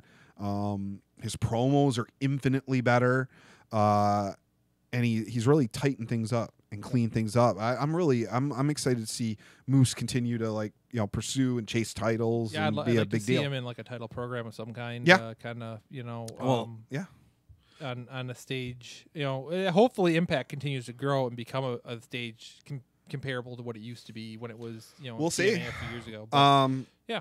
So what we've got those Battle Royal announcements. What is this, Bob? Oh, that's what this is. Yeah. So it's that SCU. Yeah. And the Briscoes. The Briscoes. Yeah, and that's going to be on WGN. So that's holy crap. Yeah. That'll be good to watch. Yep. So SCU Briscoes. Another big announcement is the Vigilante. Jesus. Wait, that was Sting with the Vigilante. No, it's the Vigilante. Stephen Amell. Arrow. Yeah, but the WWE called Sting the Vigilante. I know. You're confusing people. You're mixing metaphors. I didn't confuse people. Their fucking ring announce team confused people. Yes. Jesus. Like they would call Sting a vigilante. They'd called Amell a vigilante. Yeah. People they call everybody it's like, Big Red Monster, Big Red Machine, Big Red this, Big Red Mayor. Make up your freaking mind. Stick to something. Anyway, Stephen Amell. If Kane teamed with Roman, they could be the Big Red Dog. The Big Red. Why do I even try? So Stephen Amell is actually going to wrestle on All In. Yeah, that's a Cody favor right there. Well, when you go out of your way to frame somebody for murdering a famous dick wrestler, you gotta get your comeuppance somewhere. More elite stuff. So and is that did I see that right? He's wrestling Kazarian. Is that Daniels? Okay. You're following the All In stuff since you're All In, and I can't see the pictures from here. So this is the problem with producing. We need a producer. If you want to produce, please send your resume to smarkdownradio@gmail.com. We'll get you right in. You can come produce for us. It'll be great. Please, for the love of God, help us. It's a lot. So Amell's a guy, like, I wonder, I mean, he did the Stardust program. Yep. In WWE. He did Ring of Honor in San Antonio. Yeah.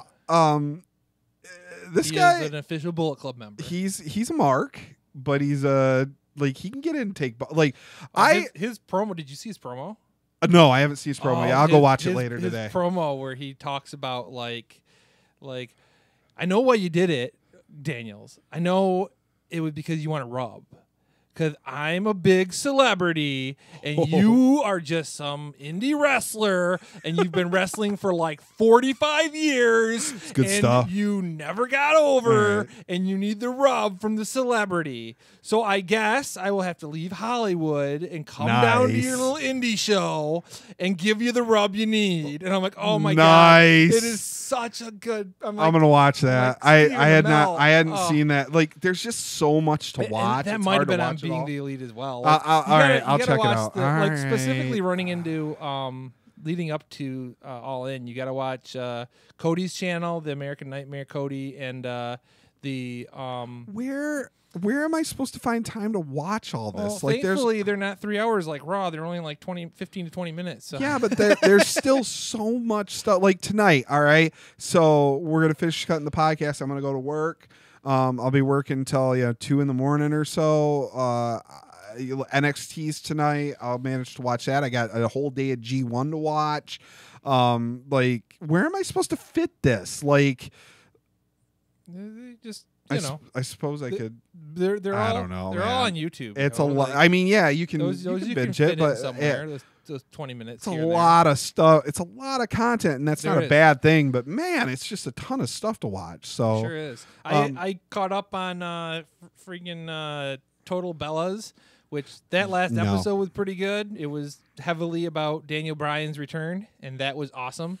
And that's why I watch it, because I really like Daniel Bryan. It was nice to see him on that road to recovery. And then I watched Ms. and Mrs. or Ms. and Ms. or something of that nature, and that show is hilarious because Ms. is a goofball in real life, but you know. I checked out after you said Tolabella. Sorry, I'm just, you know, I know the lack of time, but Ms. and Mrs. is funny.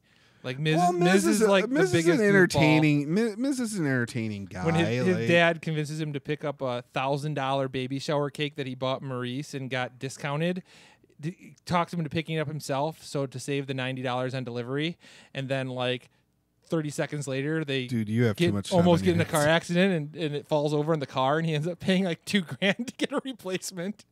Oh, I'm just dying laughing. I'm like, this is sounds so funny, ridiculous. But you've got too much damn time on your hands, my friend. Like it took some work yesterday catching up with stuff. Let me tell you. Well, I was like I said, the last 2 days I've been like buried in G1 content, and I watched Raw, and like it's a lot, man. Yep. It's a lot of content plus just living life. Yep. Like that's why I sent the kid to his mother's Friday, and he comes back tonight. I'm like, all right, I got Wednesday. I got to be prepared for, and I'm like 30 hours behind on content. Yeah, catch up on content. So, I mean, we're looking at the next. We've got another week of Raw and SmackDown, NXT tonight, which I don't know if they're just gonna keep going with the TV tapings and then announce something, or they maybe reshot some stuff. I haven't heard anything about NXT. So I'll check out tonight's show definitely. And then we're to see like where they go. My assumption would be that if they are all cut up on TV tapings, that they'll probably pull whatever they did have for that match, and then maybe have them do some promos and maybe like a thing in Regal's office where he's like, hey, this is what we're changing it to or something, and splice that into the footage they had for the rest of the show. It seems like the most possible, the easiest possibility. Yeah. But I think we'll have to wait and see how the Aleister Black injury plays out and how they're going to do this. Be tracking, all the developments. Hogan random appearances. Apparently, he showed up at the Tampa Bay Bucks training camp too. Did you see that? That was on ESPN. I posed the question. He's doing the apology tour. That's what he's doing. They're trying to build him up. They're trying to get him so that he's doing the apology tour and he's getting enough of a rub so that when they actually do bring him back to TV, that he won't, absolutely get shit on. That's what they're doing. I posed the question to you on the phone. If maybe WWE is having him show up to these towns that they're doing Raw in to gain the Raw ratings just based on speculation. Probably. Because this is, 2 Raws in a row, and there doesn't necessarily seem to be any like announcement as to plans of him doing anything actually on the show. Yeah. But he's showing up in the towns they're in. So I'm wondering if maybe they're just flying him out there and saying, hey, we're going to fly you out here, go have dinner, do whatever while in town because we want people to tune into the programming. It seems like that's something WWE wouldn't be beyond doing. Yeah, I think it might be that, it's a artificial boost. Hey, let's see if Hogan shows up. Yep. Plus, again, softening that ground. They've got to soften that ground. There are a lot of people who feel, rightfully so, he hasn't done enough to apologize for his comments. He said, heinous stuff. And the content of the quote unquote apology. Yeah, it was really. And I'm sorry I got caught. It was, and you see the difference. Like we mentioned earlier in the news and notes, the Sam Adonis thing, where he said some really inflammatory things, and went down that road. And it went really bad really quickly, and he immediately apologized. Mm-hmm. And again, this is a guy who was doing it in the context of his character, trying to kayfabe it. Yep. Immediately came out and said, "Hey, I screwed up. Yep. I'm sorry. Like I'll do better." Yep. Like there was no and there's that versus this is like Hogan having a conversation in bed with somebody he just had sex with, and this is not like this is Terry. This is Terry Bollea. This is not Hulk Hogan cutting a promo who misjudged. Like this is the guy behind the guy, So you got to come out, and you got to do more to apologize for that, and make it, I'm not going to say I'm surprised because Hogan's a 60-plus-year-old guy, and the wrestling business has a notorious history of racism for years. Like, and then you take into account what he was talking about his daughter and who she's dating, and his father trying to use her career to keep her in a relationship with somebody, and there's a whole lot of family stuff going on there where you're not necessarily especially if you don't think you're being recorded. Like, I'm not surprised what you're saying. I'm not saying it's right. Like, no, I don't want to like that's not and that's a problem we have, I think, in society. You talk about it where I'm not surprised, like a guy his age with his experience going through what he's going for, and you hear him say something like that. Well, that's we talked about different environments. Like, that's not we're not condoning it, but like, if all right, now you should be for saying it rather than for being caught saying it. Yeah, be like, hey man, I screwed up. Like, I shouldn't. I really need to reevaluate how I thought about things back then. I shouldn't use words of this nature to describe. Like, apologize and then go try to make it right. Don't apologize for, well, brother, I got caught and well, I didn't know I was being recorded, dude. Yeah. Yeah. So, they've got a lot of ground softening to do. So maybe it's both. Maybe they're trying to play up.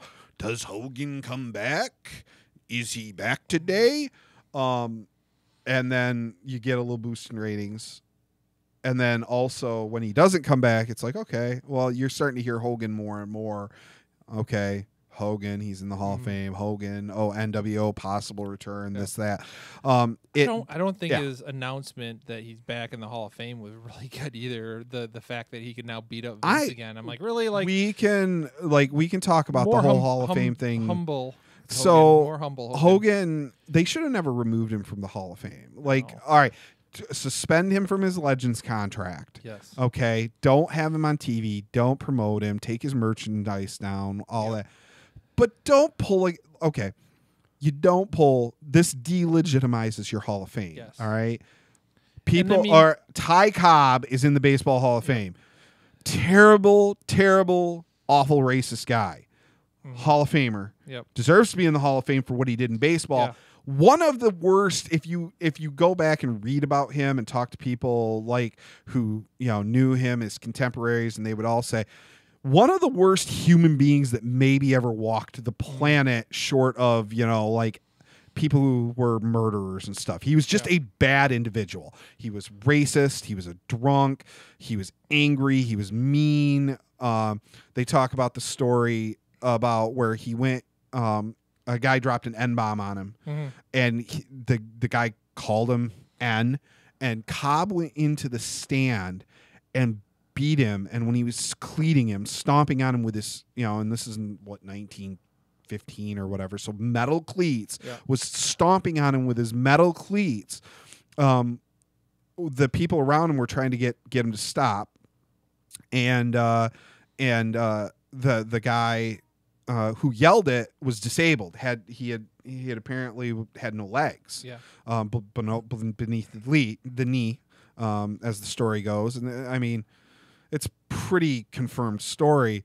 And they're like, hey, he doesn't have any legs. And Ty Cobb's reply was he didn't have hands. He was missing something. Yeah. He had hands. He's like, and hey, he doesn't have any hands. And Cobb yelled back, I don't care if he ain't got no feet, and continued to stomp him, put him in the hospital, was suspended. That's why we know that he was actually suspended.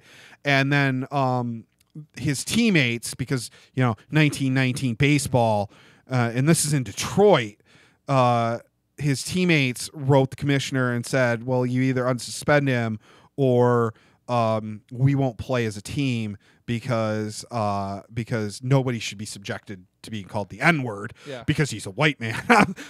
Wow. God, our country sucks.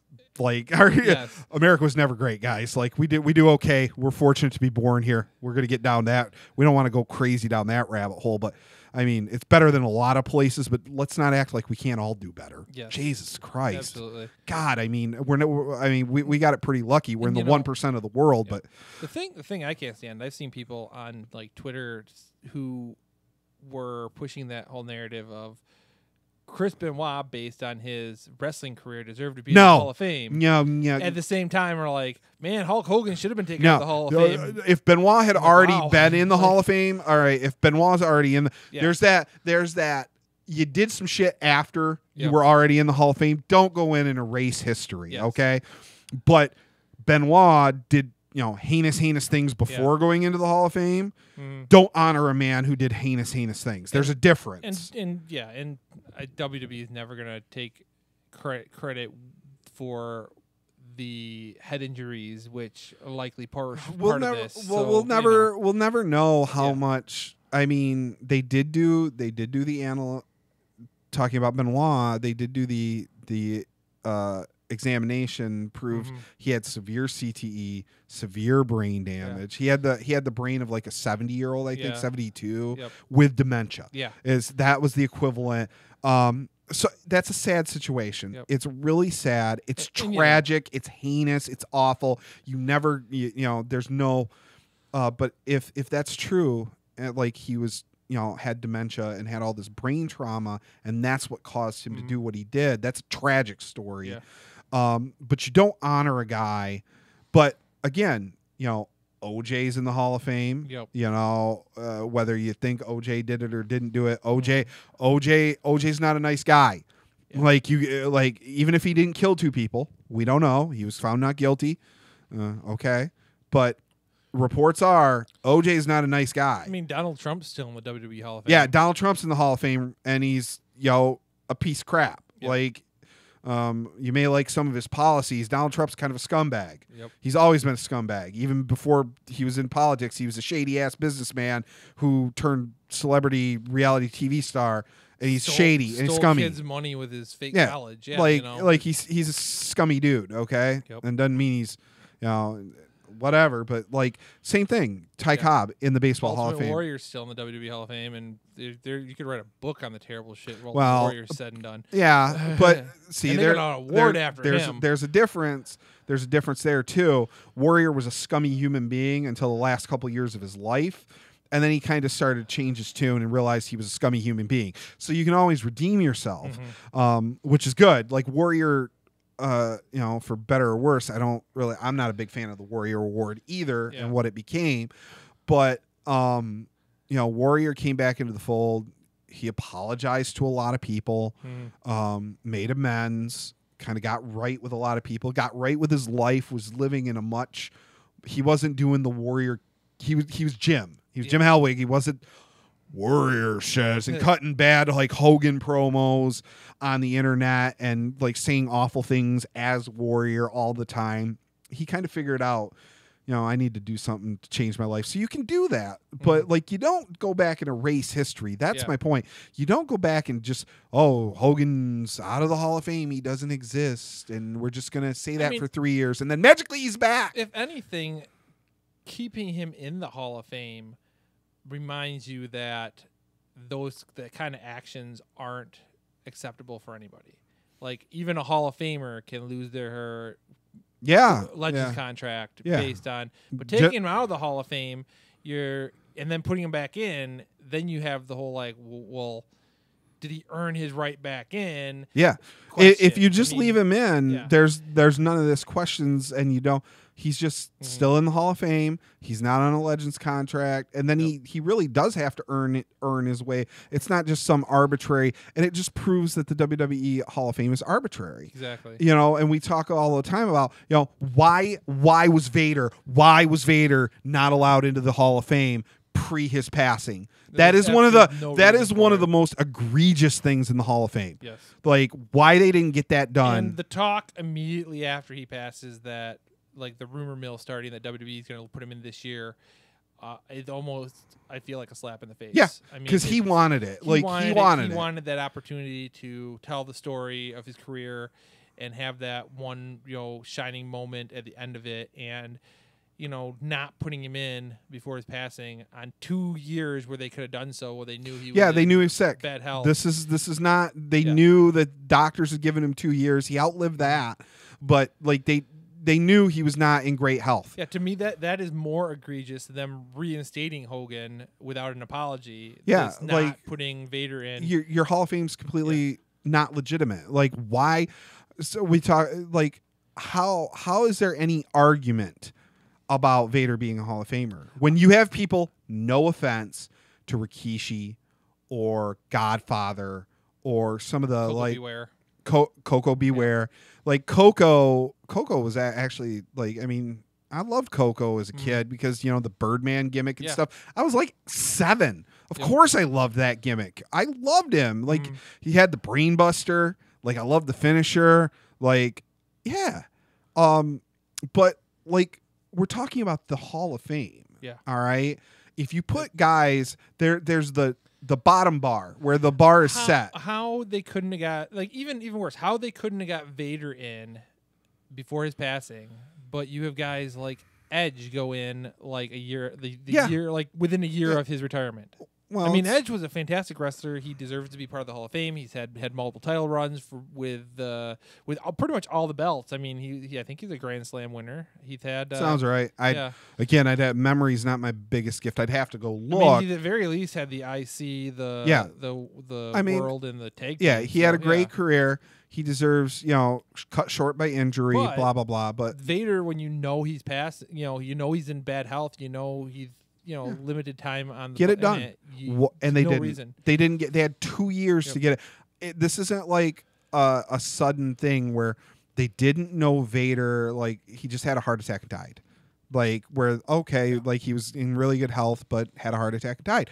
Vader knew for 2 years. And people talk about, like, they would talk to Vader, and he really wanted. He wanted that to be like the capstone to his career, is his Hall of Fame acceptance. He felt he deserved it.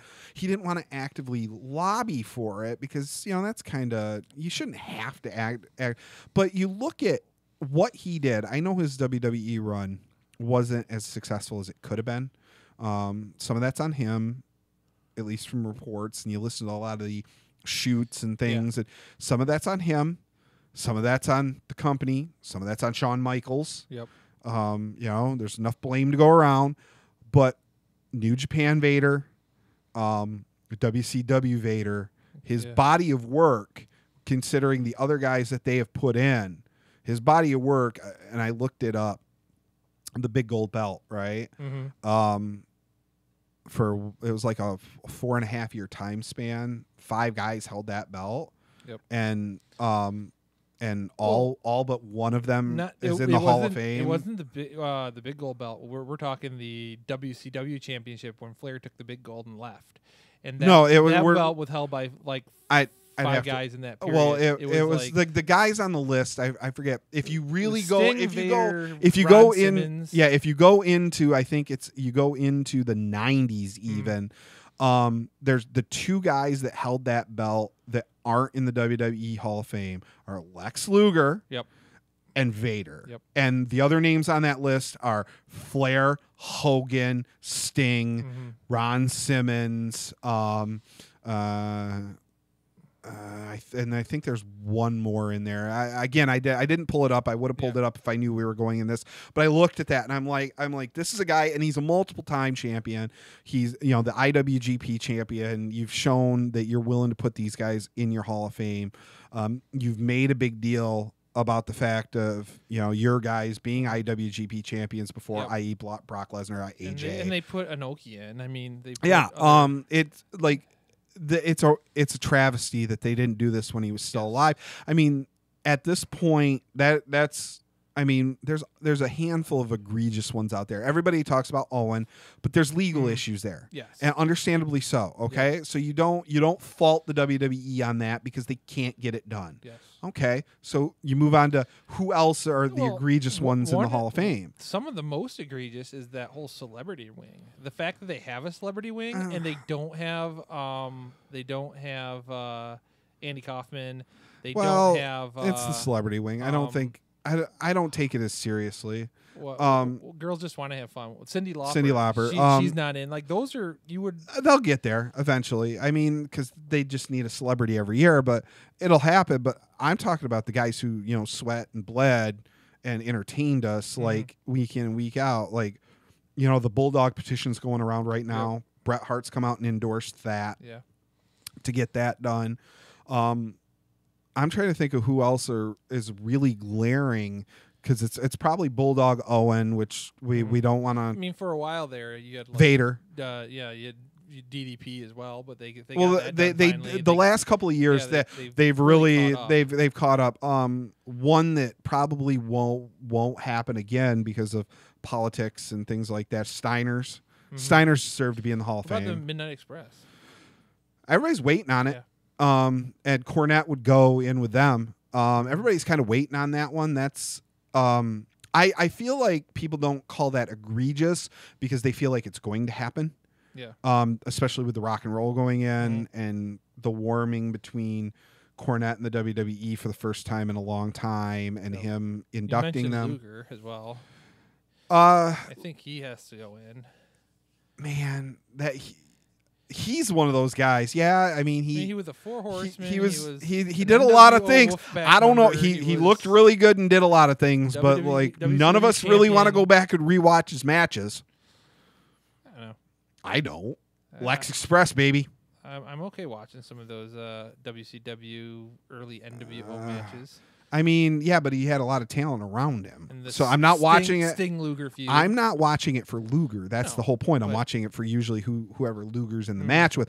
But yeah, I mean, because you put guys, again, no offense, like Rikishi's a really great guy. He had a good gimmick, you know, did some cool things.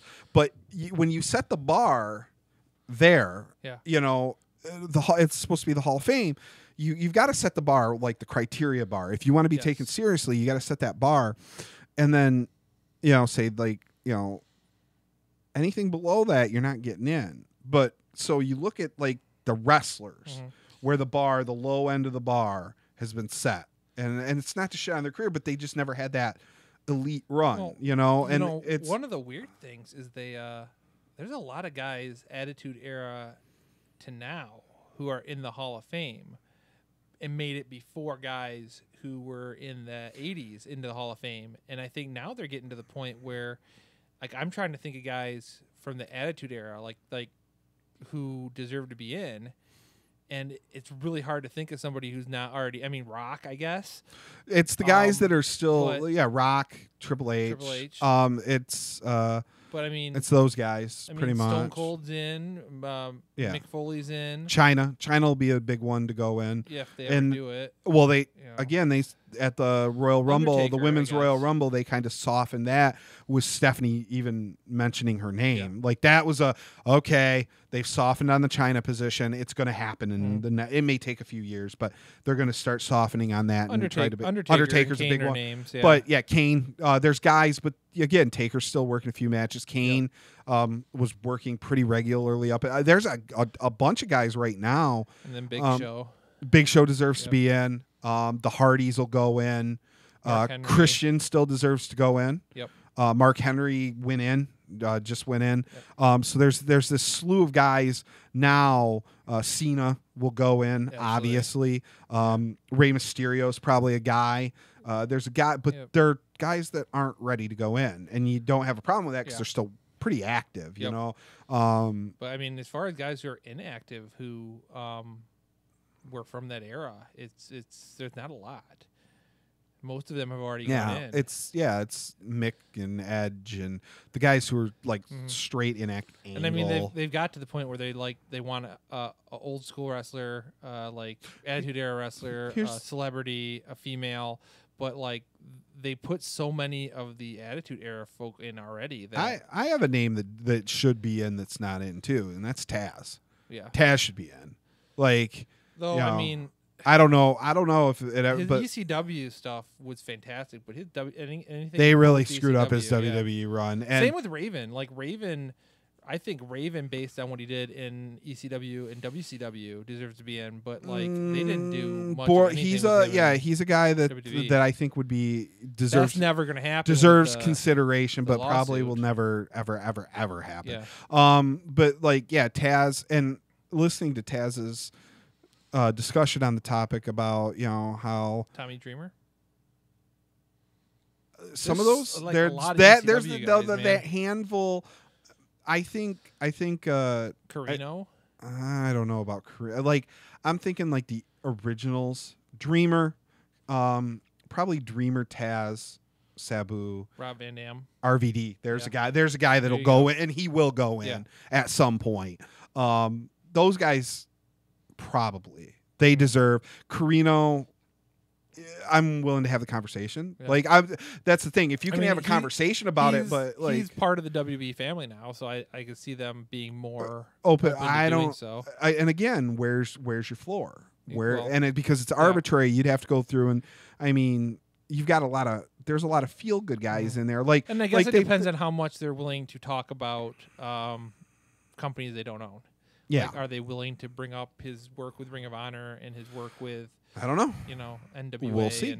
and whatnot. NWA, they seem to, but that may be hardening now because now that Billy Corgan owns NWA, they're doing things with that again. WWE, they have that strict anti competition thing, and that when Vince goes, like Vince is in his 70s. I don't wish ill on Vince. Obviously, that would be heinous of me. I don't want to see anybody. Vince is going to go. He's not going to live forever. I know he thinks he's, the genetic jackhammer and all those things, and he is an animal, a workout animal, and he's in great health. And so, but eventually Vince is going to pass, okay? And Triple H is going to take over that. Aren't living forever? No. And somebody else is going to be running that company, and by somebody else we mean Triple H. Yeah. Like it looks pretty much Triple H is going to take over that company. And I think you're going to see a lot of things change when that happens. I hope so. I hope that we will see more NXT-like actions on the main roster. That's than what Triple H's baby. That's what everybody said for as long as it's been around. That's his. And then every time Triple H comes back on TV, anybody he's working with, he tends to bury. So like it's so they're two very different sides of Triple H. Yeah, he needs to stay off TV. But that product. I'm fine. Like I liked what he did at WrestleMania this last year, putting Ronda Rousey over in a match. That's good. I would like to see if he's going to continue showing up for matches, putting over some guys would be nice, and having a strong match with somebody and letting them actually get the win, that would be good. The constant burial though of talent, like he's got some egregious ones. Sting, Booker T was one. He's historically has not put over guys.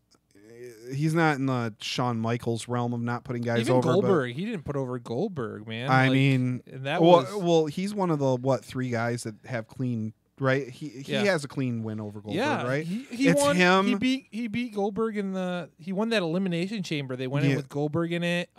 Jericho. I'm trying to remember HBK, a bunch of them. He had like a torn quad or something. He had to wear like bike shorts in the match to like compress his thigh. And he went in and retained the title. And didn't put Goldberg over. Because like there's only like 2 or 3 wrestlers that have clean wins over Goldberg. It's him and Bret Hart, and I know Bret Hart has a couple.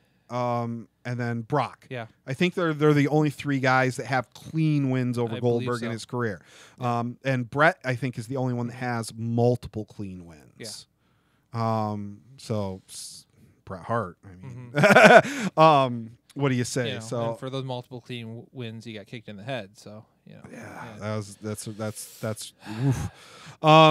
I wouldn't take that deal. So, Bob, I don't know. I think we should start winding down. We got off on a Hall of Fame tangent and talked Hall of Fame and sure did. all sorts of stuff this week. So that was good. I mean, we'll definitely be talking Hall of Fame.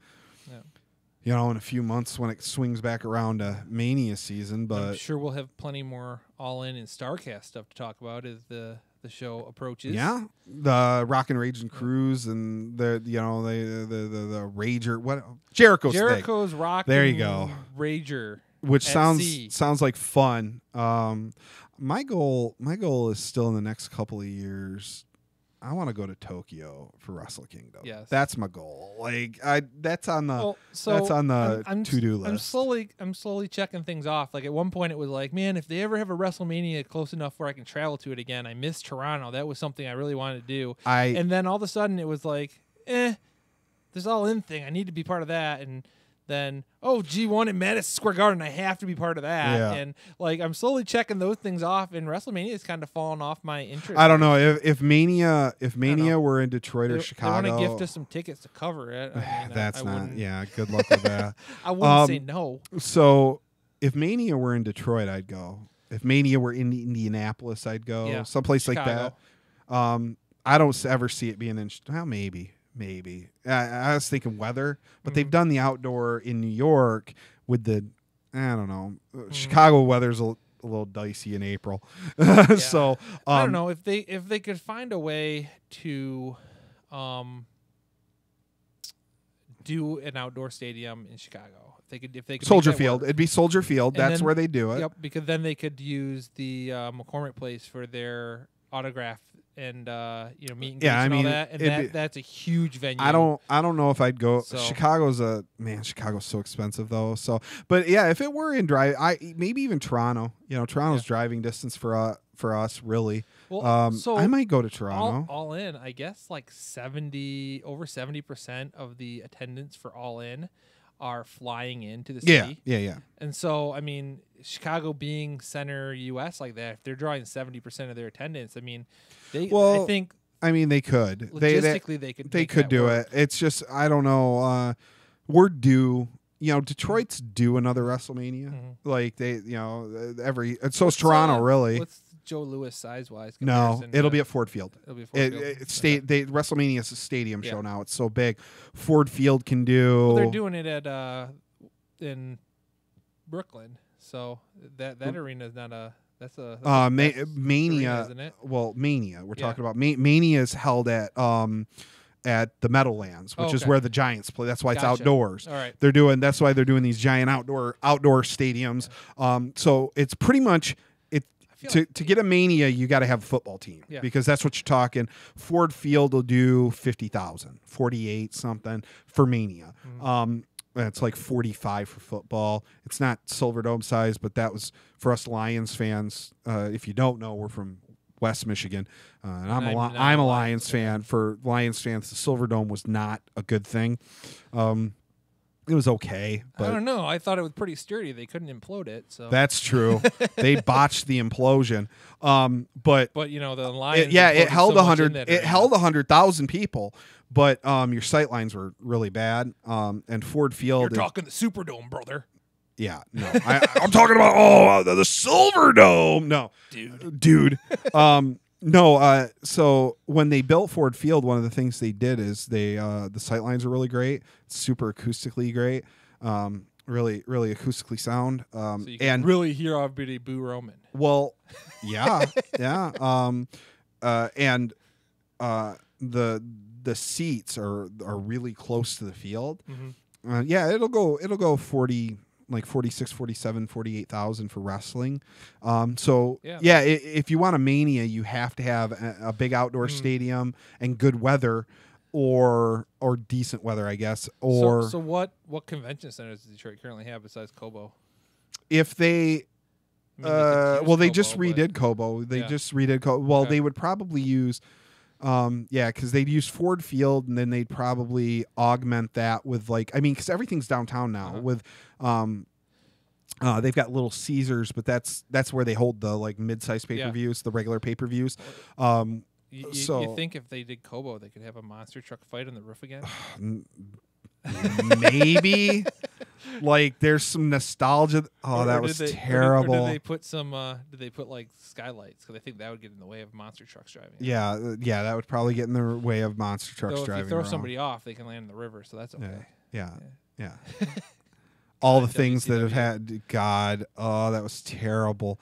But I mean, they could definitely work it out between Cobo and all the other places down in Detroit, or if they really wanted to, they might be able to do an even bigger show if they did it at Comerica, because it's outdoor, and you could fill up the infield with seats and stuff. That'd be interesting, but it'd probably be at Ford Field. That's the logical choice. Yeah, and I see people pushing a lot of different places for All In 2. You should do it All In 2 and do it Chicago. in the city or the city. No, and I'm like, Chicago. Dallas is a good one too because it's center and hub. Yeah, if you keep it in Chicago and you want to run a in the summery months, and you want to run a much bigger stadium, and you want to have a convention center for a StarCast.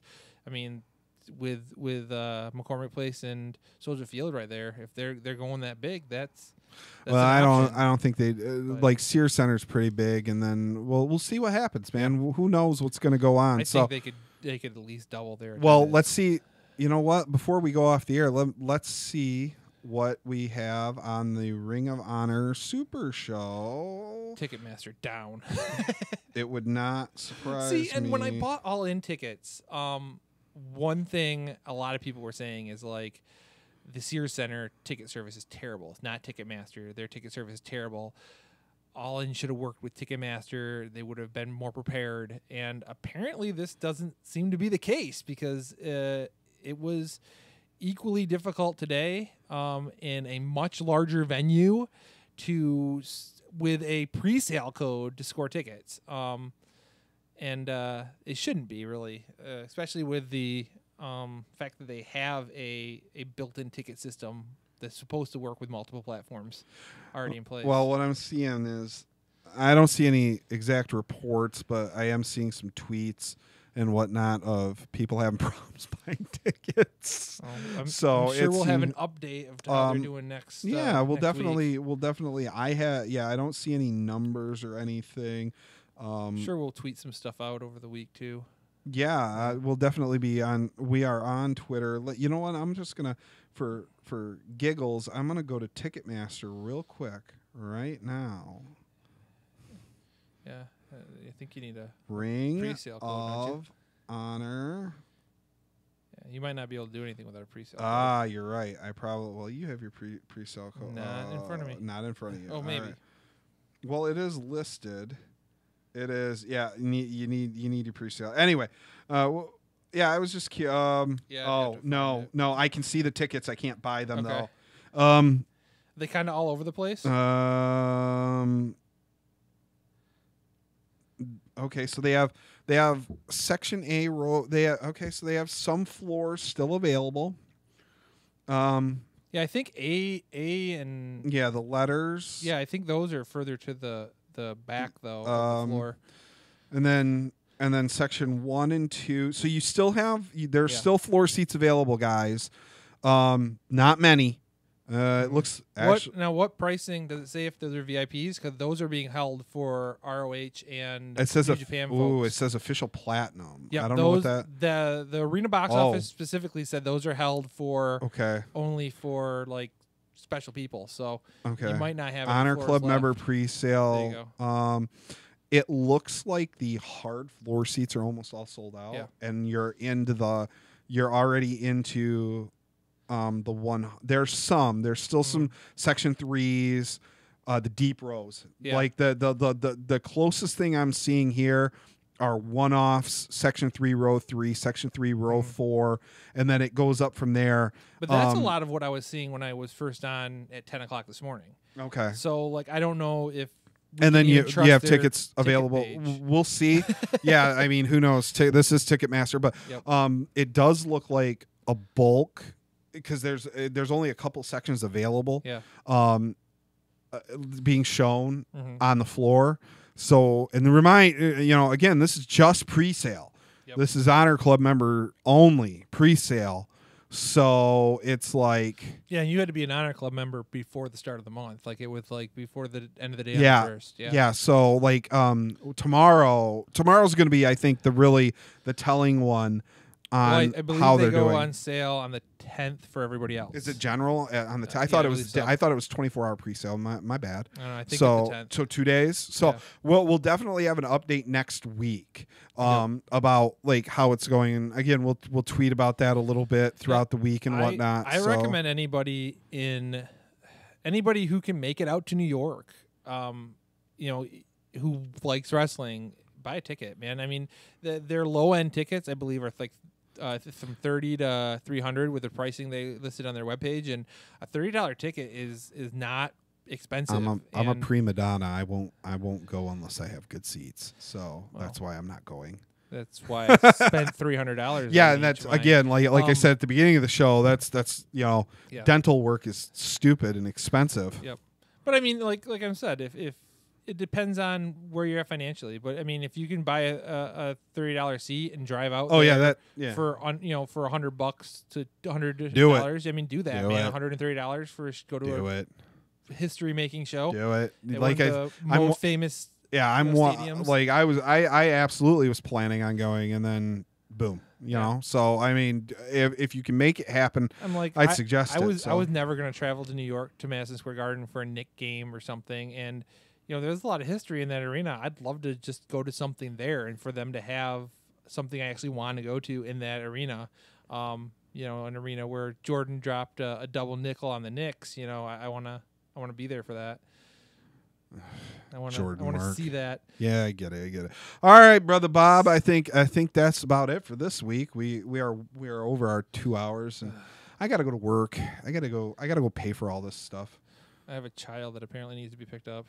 Clearly. So, guys, we always love to hear your comments and thoughts. Comment. Let us know what you're thinking. Bob, you need to adjust the screen on the Bob. Wow. That's what happens when we move cameras. Yeah, we rearranged Smarkdown Studio. Bob's falling down on the job. Screen. The outro screen is terrible. We need a producer. Yeah, producer, smarkdownradio@gmail.com. Hit us up on Hit us up on Twitter. I'm at Smarkdown Radio. He's at CPBuff22. Email, again, if you're looking for production and you're in West Michigan, come on over. We'll have some fun. We'll give you your own mic. You'll just have to produce, and you can be off camera and comment occasionally. It'll be fun though. We have a lot of fun. Don't forget to like, subscribe, and hit that bell button for life.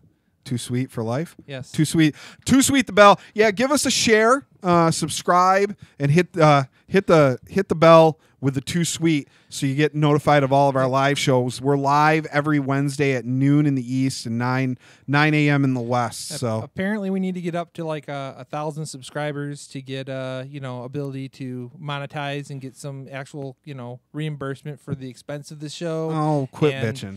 Hey, I'm just saying, the subscription's super helpful for us. It also allows us to, we get enough subscribers, we can, get on Pro Wrestling Tees. We can do some fun stuff. We can do. We got some. We're gonna have some cool content coming other than the live show too. One of the things that I'm starting to work on is we're gonna have a promo bracket off. So bracket tournament. Top 32 promos of all time. We'll bracket them up and let you guys vote, and we'll pipe vote. Bomb bracket? Is that what we're I'm sure the pipe bomb will be on there. So again, guys, like, subscribe, share, and Too Sweet that button. We'll see you next week. And Bob, I'm gonna super kick this button and end the cast. Super kick.